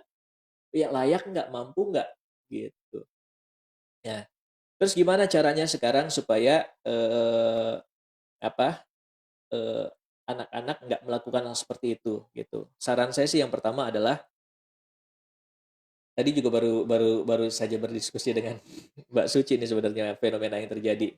Bahkan Iya. store hafalan, store-nya sambil baca gitu kan. Padahal sesuatu yang distorkan itu sifatnya Quran gitu. Nah, yang pertama adalah tadi bagaimana kita membuka ruang sinergi kepada orang tua. Ya, kepada orang tua bahwasanya eh, pembelajaran kali ini bukan cuma aspek kognitif yang ingin kita sampaikan, tapi aspek tanggung jawab. Nah, sekolah yang keren itu adalah sekolah yang bukan cuma bisa mendidik anak, tapi sekaligus menyadarkan orang tua. Contoh gimana? Gini loh, orang tua suatu saat nanti akan menyesal ketika hari ini dia ngerjain tugas anaknya, suatu saat nanti anaknya nggak akan mandiri dan manja, nggak bisa bersikap, nggak bisa ngambil keputusan. Ya saya pernah bilang nih kepada orang tua di masa pandemi, ini susah Kang anak sekarang Kang. Susah kenapa? Ya habis itu suruh suruh belajar secara mandiri malah matiin kamera dia tiduran gitu. Yang saya tanya adalah sebelum-sebelum ini apa yang dilakukan? Ya ternyata itu gitu, tugas anak bundanya yang ngerjain. Anak nggak bawa PR, bundanya yang nganterin ke sekolah gitu. Kalau saya sih enggak, anak nggak bawa PR ya udah konsekuensi dia nggak bawa. Sebelumnya kan kita udah ingetin, itu PR udah dimasukin ke tas belum? Ayo antar aja lah gampang. Ya udah terserah. Jadi kalaupun dia misalnya nelfon dari sekolah, "Yuk tolong dong anterin PR." Lo kan kamu yang nggak masuk, kamu yang lalai. Dia harus siap dengan konsekuensinya itu. Nah, proses itu kan sesuatu yang sifatnya panjang. Panjang itu maksudnya membentuk sebuah karakter baik itu sebuah proses panjang yang nggak cuma bisa diinstal cuma lewat nasihat, ya. Tapi ada hal yang harus bisa kita lakukan. Contohnya tadi gitu. Terus gimana Kang untuk ngedidik itu semua? Yaitu ajarkan tanggung jawab kepada anak, ajarkan kesadaran kepada anak. Latih pelan-pelan. Kalau saya ini berkaca pada saya ya, ini mudah-mudahan berhasil sampai usia 18 tahun.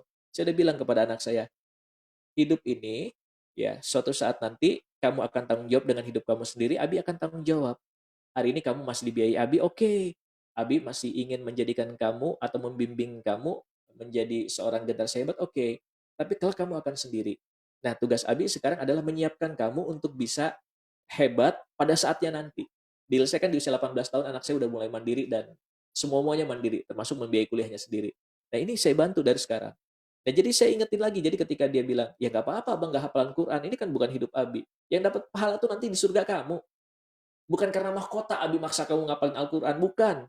Jadi ketika saya tanya, kenapa pengen jadi penghafal Quran? Ya pengen ngasih mahkota buat orang tua. Bukan itu dulu yang penting.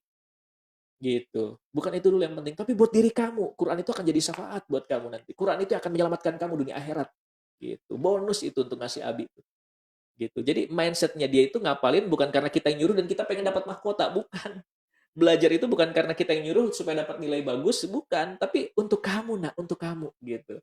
Ya, ketika mudah-mudahan kita bisa membangun proses kesadaran itu kepada anak, dan ini butuh waktu yang cukup lama.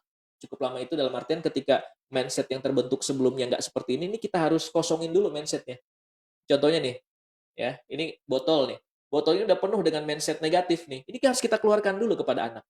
Misalnya ya selama ini juga ada ibu yang ngebantuin, masih ada nih di sininya. Nah, ini harus kita keluarin dulu pelan-pelan baru dimasukin mindset baru gitu. Gitu sih, Mbak, gitu. Ya. Yang kedua terkait dengan ke anaknya sendiri ya kita harus sampaikan juga tanggung jawab moral kita sebagai seorang guru menyampaikan dengan cara yang bisa diterima oleh anak-anak gitu.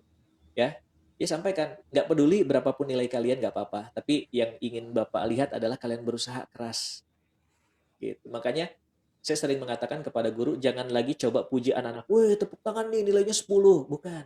Jadi anak nanti akan berusaha untuk mendapatkan tepuk tangan dapat nilai 10 walaupun dengan cara nggak bagus. Tapi alhamdulillah nih hari ini si Alif nilainya 6. Kok alhamdulillah Pak ditepuk tanganin, kemarin dia nilainya cuma dapat 4, ada perubahan 2 gitu.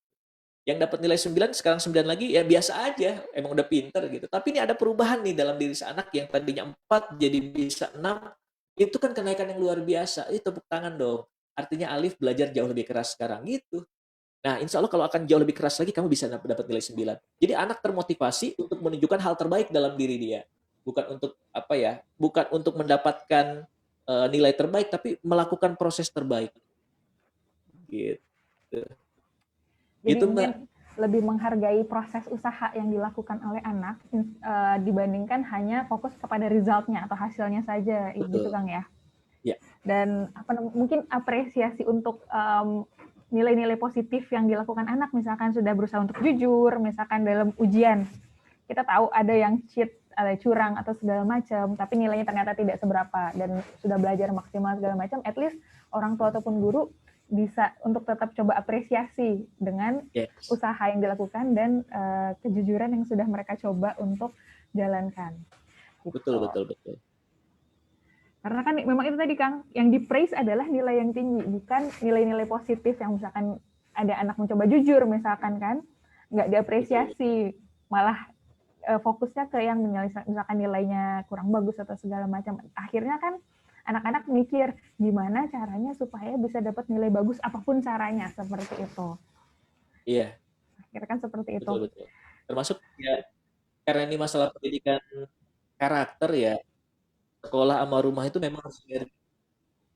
Contohnya dalam lesson plan itu harus ada tuh targetan. Saya targetan kemandirian, targetan kejujuran, targetan integritas disampaikan kepada orang tua. Gitu. Betul. Oke, baik Kang. Ini chat juga pertanyaan kurang lebih hampir sama nih Kang.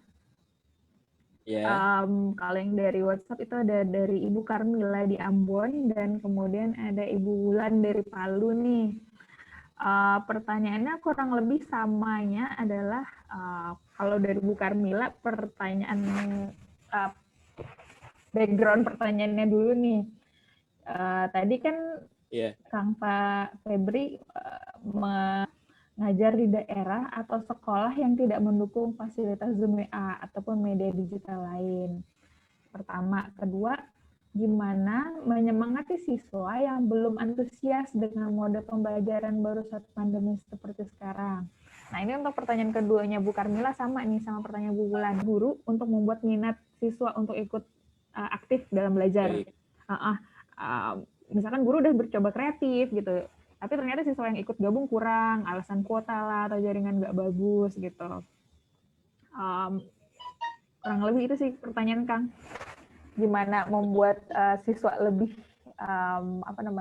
lebih semangat, antusias lagi ikut pembelajaran online ini. Ya, makanya sekali lagi saya harus ucapkan apresiasi yang sebesar-besarnya kepada para guru nih. Ya. Kalau motivator kan saya cuma ngisi sekali selesai, ya kan ya kalau motivator. Tapi guru itu kan harus mendampingi anak dari awal. Kita berdoa semoga guru-guru ini dimudahkan di zaman seperti ini.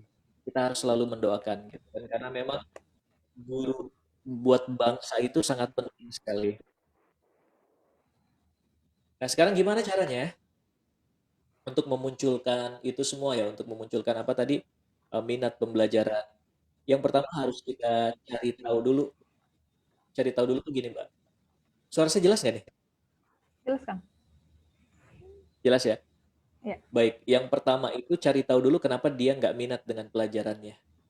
Karena kalau dokter itu kan untuk mengobati penyakit itu harus ada apa harus tahu dulu diagnosanya apa. Ya kayak kemarin nih misalnya ada seorang guru di antara pembelajaran nih kok targetan anak 4 orang ini nggak tercapai, makanya dilakukan guru tersebut video call, ditanya tuh satu-satu kasih motivasi, ngobrol-ngobrol santai dengan video call tersebut gitu kan ya. Setelah tahu ketahuan oh ternyata tipe anak pembelajarannya kinestetik gitu kan ya. Nah, makanya guru berusaha untuk mencari apa nih alternatif pembelajaran kinestetik untuk hal tersebut gitu. Ternyata setengah kelas nggak apa-apa kita video call tapi bukan setengah kelas. Paling enak kan video call itu dikit ya supaya enak tuh curhatnya juga. Ada kendala nggak? Kok pas ibu ngajar semua pada matiin kamera, ada apa gitu. Kalau sekolahnya tegas kayak beberapa kali saya datang ke Al Azhar misalnya, itu aturan main pertama itu adalah pembelajaran itu ya adabnya ya nggak tiduran gitu. Udah ada aturan mainnya, udah ada regulasinya gitu. Nyalain kamera, duluan di absen gitu. Kalau memang udah dibikin bisa seperti itu akan jauh lebih enak. Untuk antusias anak-anak, waktu itu sempat saya sarankan ke salah satu kepala sekolah di Al-Azhar, coba Pak, ambil anak secara random, acak gitu kan, secara acak. Misalnya contohnya, eh, nih coba Alif tadi, ini coba Alif, gimana dengan hal tersebut gitu. Gak ada masalah, mau salah apa enggak jawabnya. Jadi kita tahu, oh dia ngerti apa enggak gitu. Ya, dan dibiasakan berdialog seperti itu gitu. Tadi ya cari tahu. Kalau udah ketemu nih untuk cari tahunya, disitulah kita akan tahu bagaimana obatnya untuk mengobati itu semua. Ya, samping memang di satu sisi proses motivasi itu juga harus dilakukan oleh guru. Ya, di awal statement saya kan waktu awal-awal pandemi, fungsi guru ini akan bertambah satu motivator saya bilang. Guru ini harus belajar memotivasi karena memang kendalanya seperti itu. Itu saya bilang di bulan April dan ternyata benar ya guru itu harus bisa belajar memotivasi gitu. Kalau kita berbicara motivasi nanti ada lagi nih kalau kita mau assessment nih, kalau kita kenal dengan anaknya. Contohnya, ini anak saya dulu ya. Karakter karakter tiga-tiganya berbeda, cara ngasih motivasinya juga berbeda. Ada yang ngasih motivasi ada anak yang bisa dimotivasi itu dengan targetan. Dia akan termotivasi dengan targetan gitu kan ya. Targetannya itu A misalnya ya. Dia akan termotivasi. Nih kalau kamu dapat dalam sebulan ini bisa bisa menyelesaikan A ini kamu boleh minta hadiah. Itu ada orang, tapi ada orang nggak termotivasi dengan targetan, tapi justru berkebalikan. Ya anak laki-laki saya berkebalikan. Berkebalikan itu adalah dia nggak termotivasi ketika justru disampaikan, ayo dong belajar, kan belajar itu untuk ini. Enggak, tapi justru sebaliknya. Ya nggak apa-apa, nggak belajar juga. Ini kan hidup abang. Tapi ingat loh ya, kalau saat ini nggak belajar, besok ketika udah besar jangan nyalain siapa-siapa. Imam Syafi'i itu pernah bilang kalau hari ini kita nggak kuat dengan lelahnya belajar, maka kita kelak akan bersiap-siap untuk capek dengan lelahnya kebodohan. Nah, milih yang mana? Nggak apa-apa, nggak ngapalin juga, gitu kan. Abi nggak rugi, cuma nanti mau nggak suatu hari nanti kamu ngelihat teman-teman kamu hafal, wah perjalanannya di surganya jauh, gitu. Nah, jadi proses itu. Jadi nggak apa-apa, nggak ini juga, nggak apa-apa kamu nggak disiplin juga, nggak apa-apa kamu nggak bertanggung jawab juga gitu. Tapi ini untuk hidup kamu. Bayangkan orang-orangnya gitu loh. Jadi prosesnya di awal berkebalikan dulu justru, tapi di akhir adanya proses pencerahan. Ada yang tipenya seperti itu. Ada yang tipenya adalah tipe orang yang eh, termotivasi karena pola hubungan. Pola hubungan itu apa? Jadi masing-masing orang itu akan berbeda nanti. Pola hubungan itu apa? Pola hubungan itu adalah dia akan termotivasi oleh komunitas. Kalau komunitas itu semangat, dia semangat. Nah, misalnya di Zoom nih, oh pada aktif, dia juga akan ikutan aktif. Gitu. Atau dia akan bisa mendengarkan orang-orang yang dianggap dekat dengan dia dan sangat dia percaya. Nah, gitu tuh pola hubungan itu. Gitu sih, Mbak. Jadi setelah tahu apa penyebabnya, berarti kita cari solusinya. Cari cara bicara dengan dia, cari bagaimana cara memotivasinya. Kalau mau lebih kompleks lagi itu tadi assessment. Sebenarnya tipe anak ini basis motivasi bahasanya. Basis motivasi anak ini apa? Gitu. Ya, mudah-mudahan cukup menjawab.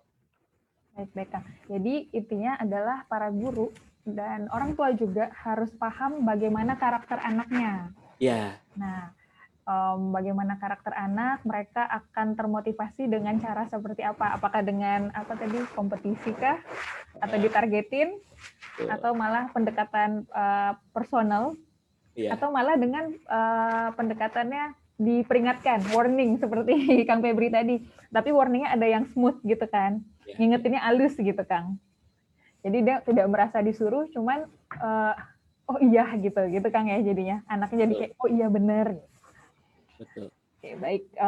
Kemudian uh, kita masuk ke pertanyaan berikutnya, Kang. Ini Baik. ada dari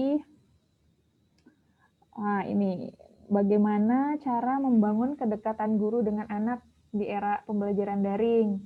Nah, karena guru-guru ini kan hanya kebanyakan cuma transfer materi tanpa bisa membimbing anak dalam uh, proses mencapai pemahamannya gitu. Baik. Yang udah kita sempat bahas tadi sih, Kang. Ya. Gimana caranya itu tadi? Um, Jadi secara komunikasi, ya kalau ilmu komunikasi itu orang akan mau menerima masukan dari kita, nasihat dari kita ketika memang adanya kenyamanan. Ya, termasuk dekat dengan kita ketika adanya kenyamanan. Nah, lihat deh guru-guru favorit itu akan lebih gampang nasihatnya diterima dibandingkan dengan guru-guru killer. Ya bahkan guru-guru yang anak-anak nggak suka dengan guru tersebut, padahal anaknya pintar bisa jadi nilainya jelek di mata pelajaran itu. Kenapa? Gara-gara nggak suka sama gurunya. Gitu. Tapi ada guru yang mengajar dengan cara yang menyenangkan, orangnya baik di mata anak-anak, walaupun pelajarannya susah, tapi bisa diterima oleh anak-anak, bahkan anak-anak merindukan. Nah, bangun kenyamanan itu terlebih dahulu. Nah, kalau di Zoom gimana bangun kenyamanannya itu gitu? Eh, cara cara paling enak membangun kenyamanan sebenarnya secara teori itu adalah membangun sebuah kesamaan. Nah, gimana cara membangun kesamaan dengan anak-anak masuk ke dunianya mereka, masuk ke dunianya mereka. Jadi saat di dunia mereka obrolan kita pun hal-hal yang tren di mereka gitu. Pola pikir kita juga kita coba menyelami pola pikir mereka. Kita coba menyelami bagaimana karakter mereka secara umum. Remaja karakternya gimana sih? Anak-anak karakternya gimana sih? Cara bicara kita juga seperti cara bicaranya anak-anak gitu. Ya kalau ngomong sama anak TK misalnya nih kalau melalui media online, itu kan kita nggak berbicara seperti saya sekarang. Baik, Assalamualaikum warahmatullahi wabarakatuh. Anak-anakku sekalian, Alhamdulillah hari ini Bapak bisa bertemu. Enggak. Baik, Assalamualaikum. Alhamdulillah. Agi, apa kabar? Ih, keren banget bajunya. Kan gitu kan ya? Wow, ada siapa nih? Ya Allah, pakai kacamata hitam. Gimana caranya sih? Bapak mau loh kayak gitu. Pakai apa sih itu? Nah, kan gitu enak tuh anak-anak. Wih, dia akan jawab antusias. Nah, ketika udah proses itu udah terbangun, ya, tektok itu udah terbangun, itu insya Allah akan dekat dengan sendirinya. Bapak ini asik nih orangnya nggak kaku, gitu. Ya ada yang bapaknya kaku gitu. Assalamualaikum warahmatullahi wabarakatuh. Kita belajar matematik ya sekarang ya. Baik, bawa bukunya semua. Gitu. Udah mukanya tampangnya nggak ada senyum-senyumnya gitu. Nah, berbeda mungkin ketika harus ngisi anak-anak SMA. Ya nggak bisa kita kayak gitu. Baik, Assalamualaikum warahmatullahi wabarakatuh. Ya Allah. Jadi dia kayak diperlakukan kayak anak kecil gitu. Ya Allah nih bapak habis kesambet apa gitu. Nggak bisa kan. Tapi anak SMA sesuai dengan gayanya. Gitu. Bahkan apa yang viral sekarang di anak SMA. Boleh dibahas sedikit. Wih ternyata bapak gaul ya. Gitu. Kayak saya ngisi anak SMA tuh, diperkenalkannya dengan apa nih katanya moderatornya. Diperkenalkannya dengan sebutan apa, baru kayak gitu doang tuh. Saya bilang boleh apa aja, Kang. Terus ada yang bilang, Om, Om, jangan Om. Saya bilang, kenapa jangan Om? Nanti ada yang nyanyiin. Nyanyi apa? Ada gimana le? Yang itu loh, yang itu. Kok Om manis Ya, yang itu. Wah, pada ketawa semua pecah. Wah, ketika udah pecah itu ice break-nya kan terbangun. Gitu. Ya kan, aku jadi gimana-gimana gitu ya Om. Itu kan waktu dulu viral di kalangan anak-anak gitu kan ya. Ih, si bapak ternyata tahu gitu. Ini jangan-jangan orang TikTok juga nih katanya. Walaupun nggak via TikTok kan di IG juga banyak yang begituan. Nah, akhirnya hal seperti itu gitu. Memang paling enak sih observasi ini di dunia anak-anak itu apa. Itu yang pertama. Yang kedua adalah gimana cara membangun kedekatan dengan proses apa sapaan gitu. Kita akan merasa dihargai ketika nama kita dipanggil. Ya, gitu kan ya. Ya gimana gimana Feb menurut Febri gitu. Kan bener ya Feb ya. Cuma untuk mengiyakan aja juga itu udah oke buat dia. Ya, bener ya Farha ya. Kayak gitu nggak sih? Iya gitu ya. Terus udah gitu eh, sebutkan kelebihannya di depan teman-teman. Alhamdulillah nih kayak kita punya temen nih, keren banget loh dia. Bapak ngelihat kemarin hasil hasil karyanya. Nah kita sebutin dia. Itu orang akan nyaman gitu. Justru bukan sebaliknya nih kayak kemarin Bapak lihat ya si Fulan gak nyalain video. Gitu. Nggak tahu tuh ngapain. Bisa jadi dia makan, nggak ngedengerin. Nah itu kan kejelekannya. Malah akan jauh hubungan kita. Tapi sebutin kebaikannya gitu. Ya, itu akan membuat nyaman. Dan interaksinya gimana? Sempat yang dilakukan oleh guru salah seorang anak saya, bukan kewajiban dia dan nggak ada jam pelajaran, tapi dia minta izin, boleh nggak video call gitu, video call untuk 3 orang, cuma ngobrol biasa doang, girls talk katanya dengan guru, tapi nah itu kan jadi makin akrab.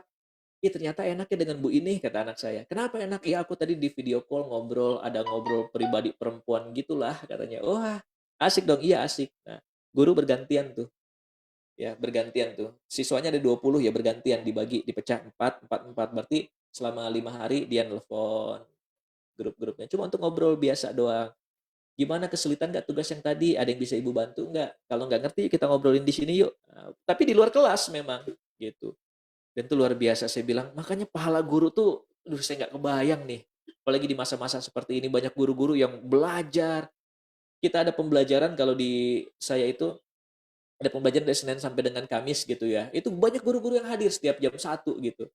Ini saya bilang belajarnya guru ini lebih hebat dibandingkan dengan kita aja motivator nih nggak seantusias ini belajar. Jadi ikutan terus kelasnya. Ada kelas dibuka dengan bayar 50.000 mau tuh walaupun dia adalah guru honorer yang ininya nggak seberapa gitu 50.000 mungkin berharga buat dia tapi dia mau buat apa supaya saya bisa belajar optimal ini tanggung jawab saya saya tuh ngedengar orang-orang seperti ini nggak bisa ngasih apa-apa, bawaannya pengen ngedoain aja, ya Allah gitu. Diberkahi ya Allah, berikan rezeki yang berlimpah buat guru-guru, ya, masukkan ke dalam surga gitu. Jadi saya kalau ngelihat ada guru-guru antusias, banyak belajar segala macam, refleks nih biasanya mulut saya tuh berdoa, ya Allah nih guru nih keren banget ya Allah, berkahi keluarganya, hindari dia dari penyakit gitu. Karena buat saya di masa pandemi ini salah satu profesi yang eee, lumayan cukup menguras energi itu adalah sebagai guru. Karena dia guru, dia juga orang tua yang punya anak-anak yang belajar daring juga, gitu.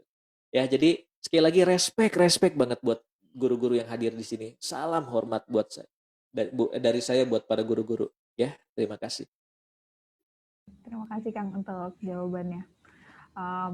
Dan yang seperti kita tahu memang bahwa bukan profesi, bahwa sebagai seorang guru itu adalah suatu hal yang mulia yang dikerjakan oleh guru ini. Di samping memberikan ilmu untuk para muridnya, beliau juga yang mendidik, tidak hanya ilmu jadi yang ditransfer, namun juga mendidik karakter anak itu sendiri.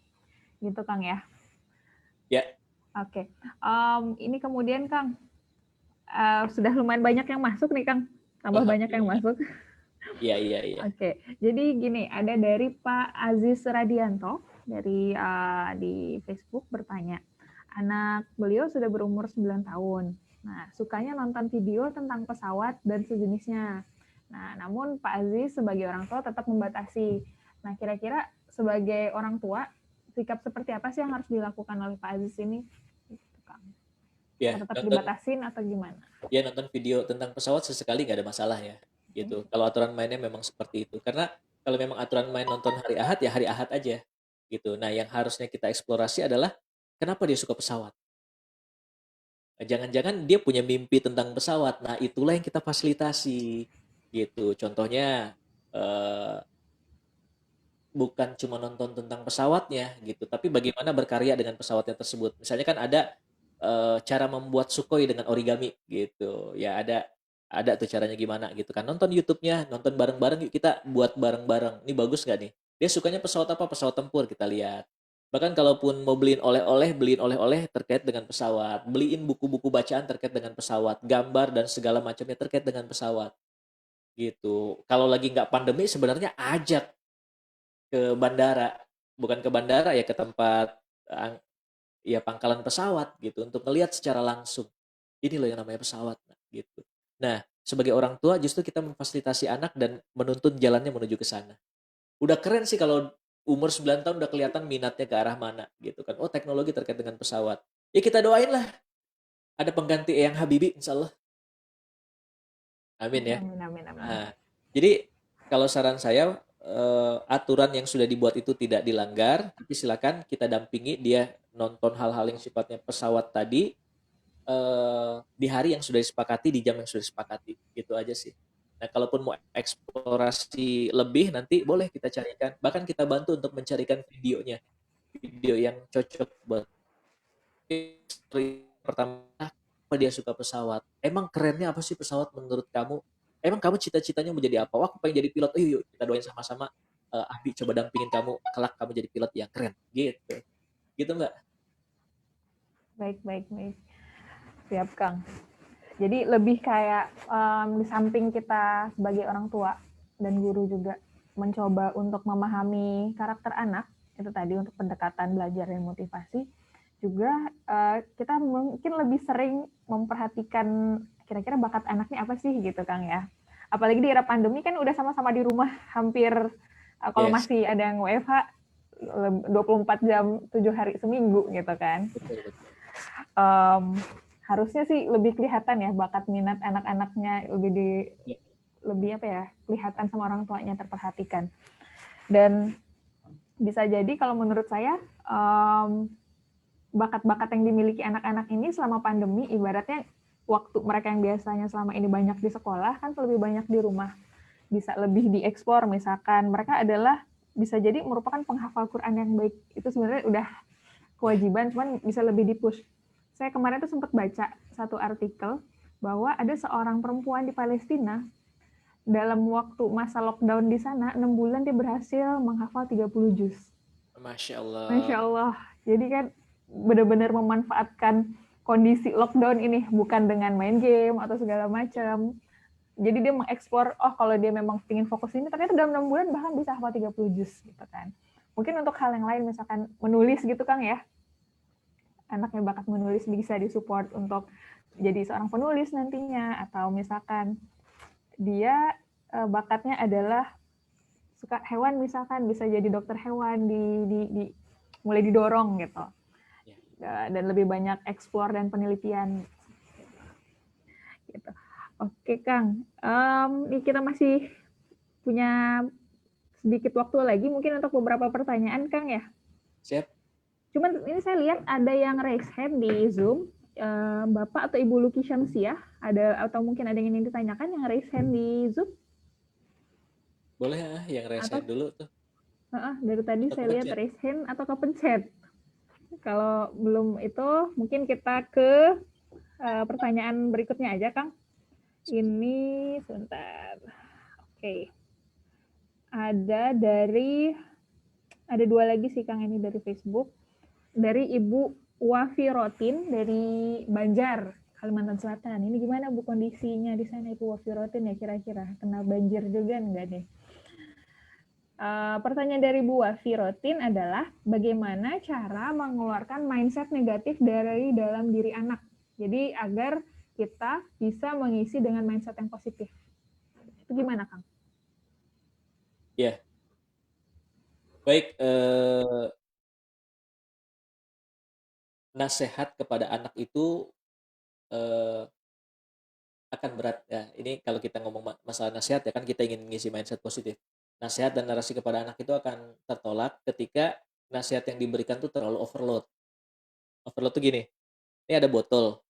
Nah, kalau ada botol ini, kalau botol ini penuh, kita isi air lagi gimana kira-kira Mbak? Meluap.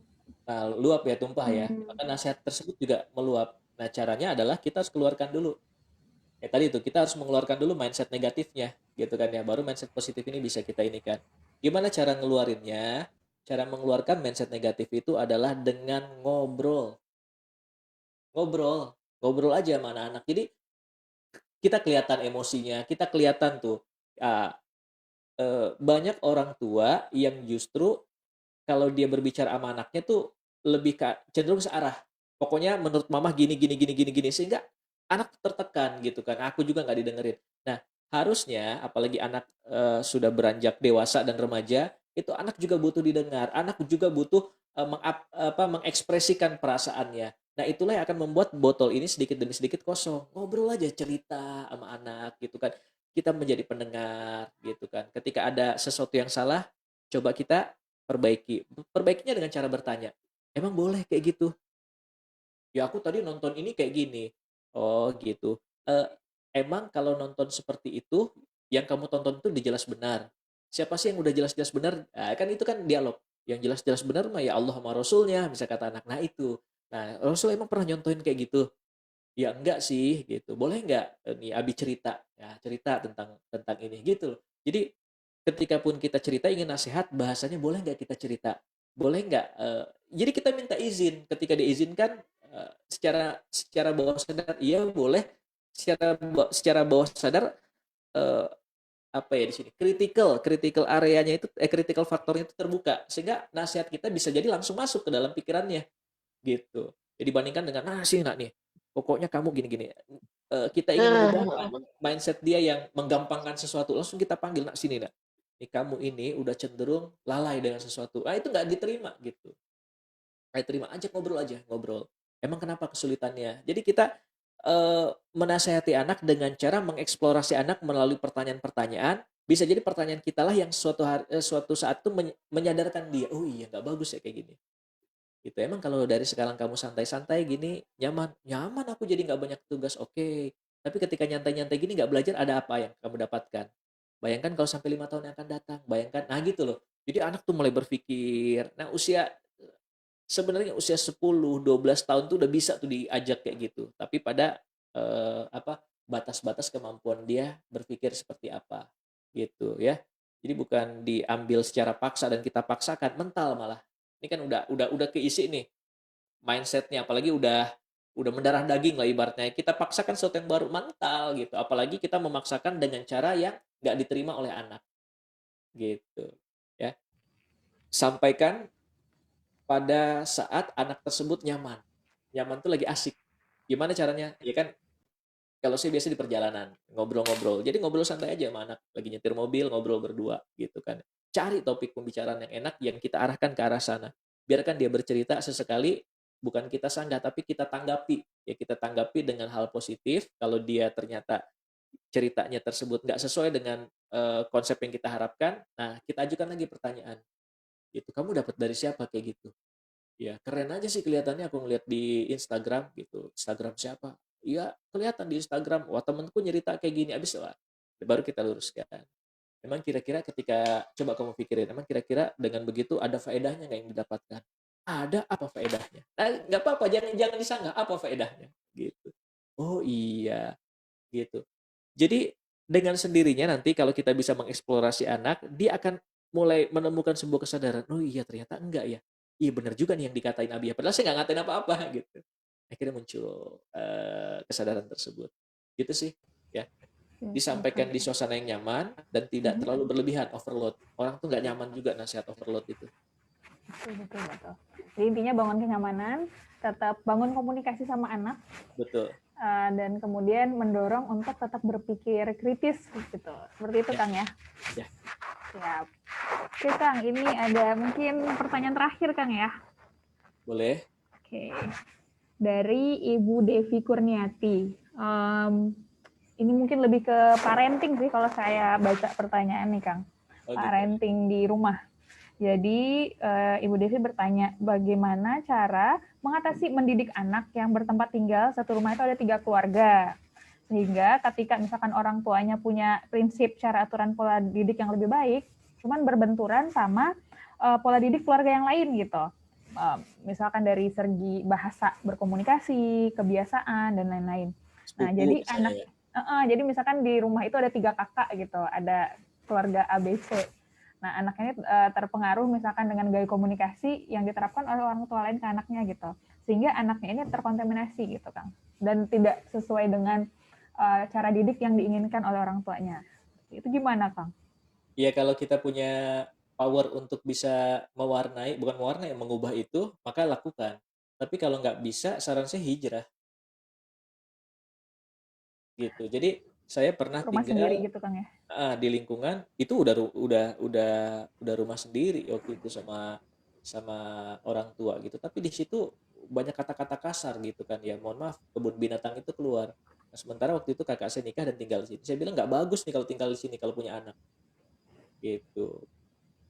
Ya. Apalagi yang tinggal kayak jangankan tiga keluarga, kadang tinggal bersama neneknya anak-anak aja gitu. Itu udah ada perbedaan gitu. Belum lagi sama sepupu, nggak usah dihitung itu lah, sama neneknya ada perbedaan. Kalau sama nenek kan bisa kita kondisikan. Contoh kalau misalnya sama ibu saya gitu kan ya, saya kan bilang sama ibu saya, enggak bu, kalau di kita kayak gini nih bu, ya. Iya, kamu so tahu, bisa kan nenek gitu. Kamu aja ibu yang ngedidik. Iya, makasih ya bu ya atas didikannya. Aku bisa sekarang ini karena ibu. Tapi mohon ya, boleh nggak eh, kita udah sepakat nih antara saya dengan istri misalnya ngedidiknya kayak gini. Insya Allah ibu udah luar biasa lah ngedidik kita kayak gini. Tapi sekarang zamannya udah berubah. Kalau ibu saya sih alhamdulillah open mind lah ya, enak dikasih tahu kayak gitu. Emang kenapa nggak boleh gitu? Oh karena kayak gini nih tipenya. Saya ngomong, tapi kalau itu mertua saya, istri saya yang ngomong, ya biar nggak ada bentrok antara mantu sama mertua gitu. Paham ya gitu. Itu yang menjelaskan. Tapi saran saya sih itu tadi, kalau kita nggak punya power di sana, nggak bisa ngapa-ngapain, apalagi kita di sana sifatnya bukan rumah kita gitu kan ya, ya nggak apa-apa kita ngontrak sementara, tapi pendidikan anak-anak kita terjamin gitu. Karena ini akan jauh lebih penting kalau menurut saya. Tapi lagi-lagi hidup itu kan pilihan ya, kita berhak memilih gitu. Saya nggak tahu nih situasi apa yang membuat tiga keluarga itu bisa berkumpul di sana. Jangan-jangan memang ada hal yang urgent dan penting gitu. Nah, kalau memang nggak bisa juga pindah, ya itu tadi, kokohkan karakter anak. Jadi harus kuat-kuatan antara antara kita sebagai orang tuanya dengan keadaan lingkungan gitu, dengan keadaan lingkungan. Kuat-kuatan gitu. Di fase-fase anak 7 tahun ke bawah sih dia akan lebih cenderung dekat dengan orang tuanya karena belum fase yang namanya apa ya? Komunitas, belum fase yang namanya komunitas, peer grupnya itu belum terbentuk ya. Kedekatan dia dengan grupnya itu belum terbentuk. Masih apa-apa ibu, masih apa-apa ibu. Contohnya gini lah, kayak kondangan dia main usia 7 tahun, dia akan lebih milih ibunya dibandingkan dengan main sama teman-temannya. Mau ikut nggak? Mau. Tapi kalau anak udah 10 tahun, 11 tahun, udah mulai peer group dia, peer grupnya udah kebentuk. Yuk, mau jalan kemana? Mau ini nih beli sesuatu ke mall misalnya. Ah, enggak, aku di sini ada sama teman-teman aja main. Nah, kayak gitu kan biasanya. Tapi anak 7 tahun mana mau kayak gitu. Apalagi udah semakin besar, semakin SMA. Ngapain ke mall doang ikut-ikutan ngebuntutin orang tua gitu. Ya, ya kayak gitu sih. Yang pertama saran saya kalau bisa ngubah dan kita punya power di sana, ubah. Apalagi kalau misalnya saya adalah kakaknya, saya akan nasihatin adik saya akan nasihatin, kok gini sih, kok anak gini dibiarin aja sih. Jangankan saya tinggal satu rumah, kadang saya main ke rumah adik saya aja, adik saya ngelakuin itu, nggak, anaknya udah pergi, saya bilang nggak boleh, ngapain lu kayak gitu. Ya kan? Ya habis anaknya nakal sih ya. Terus emang boleh kita dengan serta-merta anak nakal kayak gitu? Emang kalau digituin berubah? Nah gitu. Jangankan adik kakak saja, kadang saya ketika ngelihat itu, saya akan apa ya, namanya kan nasihat menasihati di antara keluarga ya. Sesama muslim itu kan bagian dari kewajiban saya akan sampaikan gitu. Nah, apalagi kalau kita satu rumah dan punya power, wah nasihatin. Nasihatin tuh ngomongin baik-baik dengan cara yang bisa dia terima ya. Ya kalau nggak bisa juga alternatifnya itu hijrah memang. Gitu. Gitu sih Jadi Mbak. jadi intinya lebih orang tua harus bisa bangun kedekatan sama anak. Jadi anak kita lebih dengerin orang tua Ah, dibandingkan itu. orang lain. Kuat-kuatannya Meskipun itu dari situ. Kuat-kuatan mengikat hati anak itu. harus ada apa namanya skill, Ya. kemampuan mengikat hati anak supaya tetap dekat ke orang tua. Gitu, seperti itu. Baik Kang, sebenarnya ini ada beberapa pertanyaan, tapi mungkin tadi relate ke materi dan udah dibahas juga sepertinya Ya. ya. Jadi guru-guru banyak yang nanya, mungkin memang agak kesulitan dalam membangun motivasi dan semangat anak untuk belajar di masa pandemi ini, gitu Kang. Mungkin Memang sih kondisinya karena banyak ngobrol sama guru juga kayak gitu ya. Ya mudah-mudahan dimudahkan lah, tadi kita doakan para guru ya, Indonesia. seperti itu. Dan tadi juga sudah dibahas tentang bagaimana guru untuk meningkatkan kreativitasnya juga Kang ya. Iya, iya. Jadi lebih kreatif itu tidak hanya untuk siswanya saja, cuman Ya, guru pun bahkan harus lebih kreatif sebenarnya daripada murid-muridnya. betul. Seperti itu. kreatif dan solutif juga. Guru kreatif akan membuat murid-murid juga kreatif. Betul Gitu. sekali. Baik, sudah habis ya? Ya, tinggal closing statement mungkin dari Kang Febri, ada yang ingin disampaikan lagi? Ya, Bapak dan Ibu guru sekalian, seperti yang saya sampaikan tadi, salam hormat buat semuanya, salam takzim buat semuanya, respect buat semuanya. Dan yakinlah apa yang kita lakukan hari ini akan berbuah kebaikan di akhirat nanti. Ya, tetap mengajar dengan ikhlas, buka mindset kita, mau belajar, itu akan membuat kita menjalankan dengan enak. Dan mohon maaf atas keterbatasan saya tadi. Jika berkenan, silakan mampir, ini channel YouTube saya. Di sini banyak saya membahas tentang parenting. Ya, ketik aja Kang Febri di situ. Dan mudah-mudahan juga banyak insight yang didapatkan di sana. Ya, demikian mungkin ya. Bu Suci, Mbak Suci, dan para guru-guru sekalian. Sekali lagi, sesungguhnya yang benar itu datangnya dari Allah. Kalau ada kata-kata yang salah, saya mohon dimaafkan, ya, diikhlaskan. Assalamualaikum warahmatullahi wabarakatuh. Waalaikumsalam warahmatullahi wabarakatuh. Jazakallah Kang. Dan untuk materinya nanti boleh dibagikan kepada guru-guru juga Kang ya? Oh, materi yang kemarin saya share ya? Boleh. Yang tadi, yang materi yang Kang Febri sempat share. Ya. Yang slide, boleh. Siap. Jazakallah. Baik, alhamdulillahirrahmanirrahim. Bersama-sama sudah kita dengarkan ya pemaparan dan sharing dari Kang Febri mengenai bagaimana menjadi guru yang kreatif di era digital dan di masa pandemi seperti ini. Semoga segala bentuk ilmu yang disampaikan oleh Kang Febri hari ini dapat menjadi manfaat untuk kita semua yang mendengarkan dan yang menyimaknya. Atas nama Lembaga Aksi Cepat Tanggap dan tim yang bertugas, saya ucapkan terima kasih jazakallahu khairan kepada semua pihak yang mendukung acara ini, serta tentunya kepada Bapak Ibu sahabat guru Indonesia yang telah menyaksikan jalannya acara ini. Sekali lagi jangan lupa kunjungi indonesiaderman.id bagi sahabat guru Indonesia yang ingin bergabung dalam aksi-aksi kebaikan bersama Aksi Cepat Tanggap. Juga kepada para guru, nanti setelah ini kita akan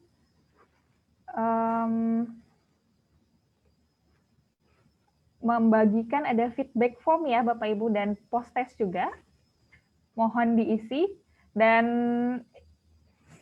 untuk kali ini kita akan membagikan ada door prize atau hadiah berupa pulsa kepada penanya yang aktif dan mengikuti dari awal sampai akhir acara sampai dengan untuk menyelesaikan post test dan feedback form. Jadi bagi yang bertanya dan menyelesaikan sampai rangkaian kegiatan kita akan ada 5 orang terpilih mendapatkan hadiah door prize berupa pulsa atau paket data. Demikian saya sebagai moderator hari ini mohon maaf jika ada salah kata dan kekurangan. Atas perhatiannya kami ucapkan terima kasih. Wabillahi taufiq wal hidayah. Assalamualaikum warahmatullahi wabarakatuh. Waalaikumsalam warahmatullahi wabarakatuh.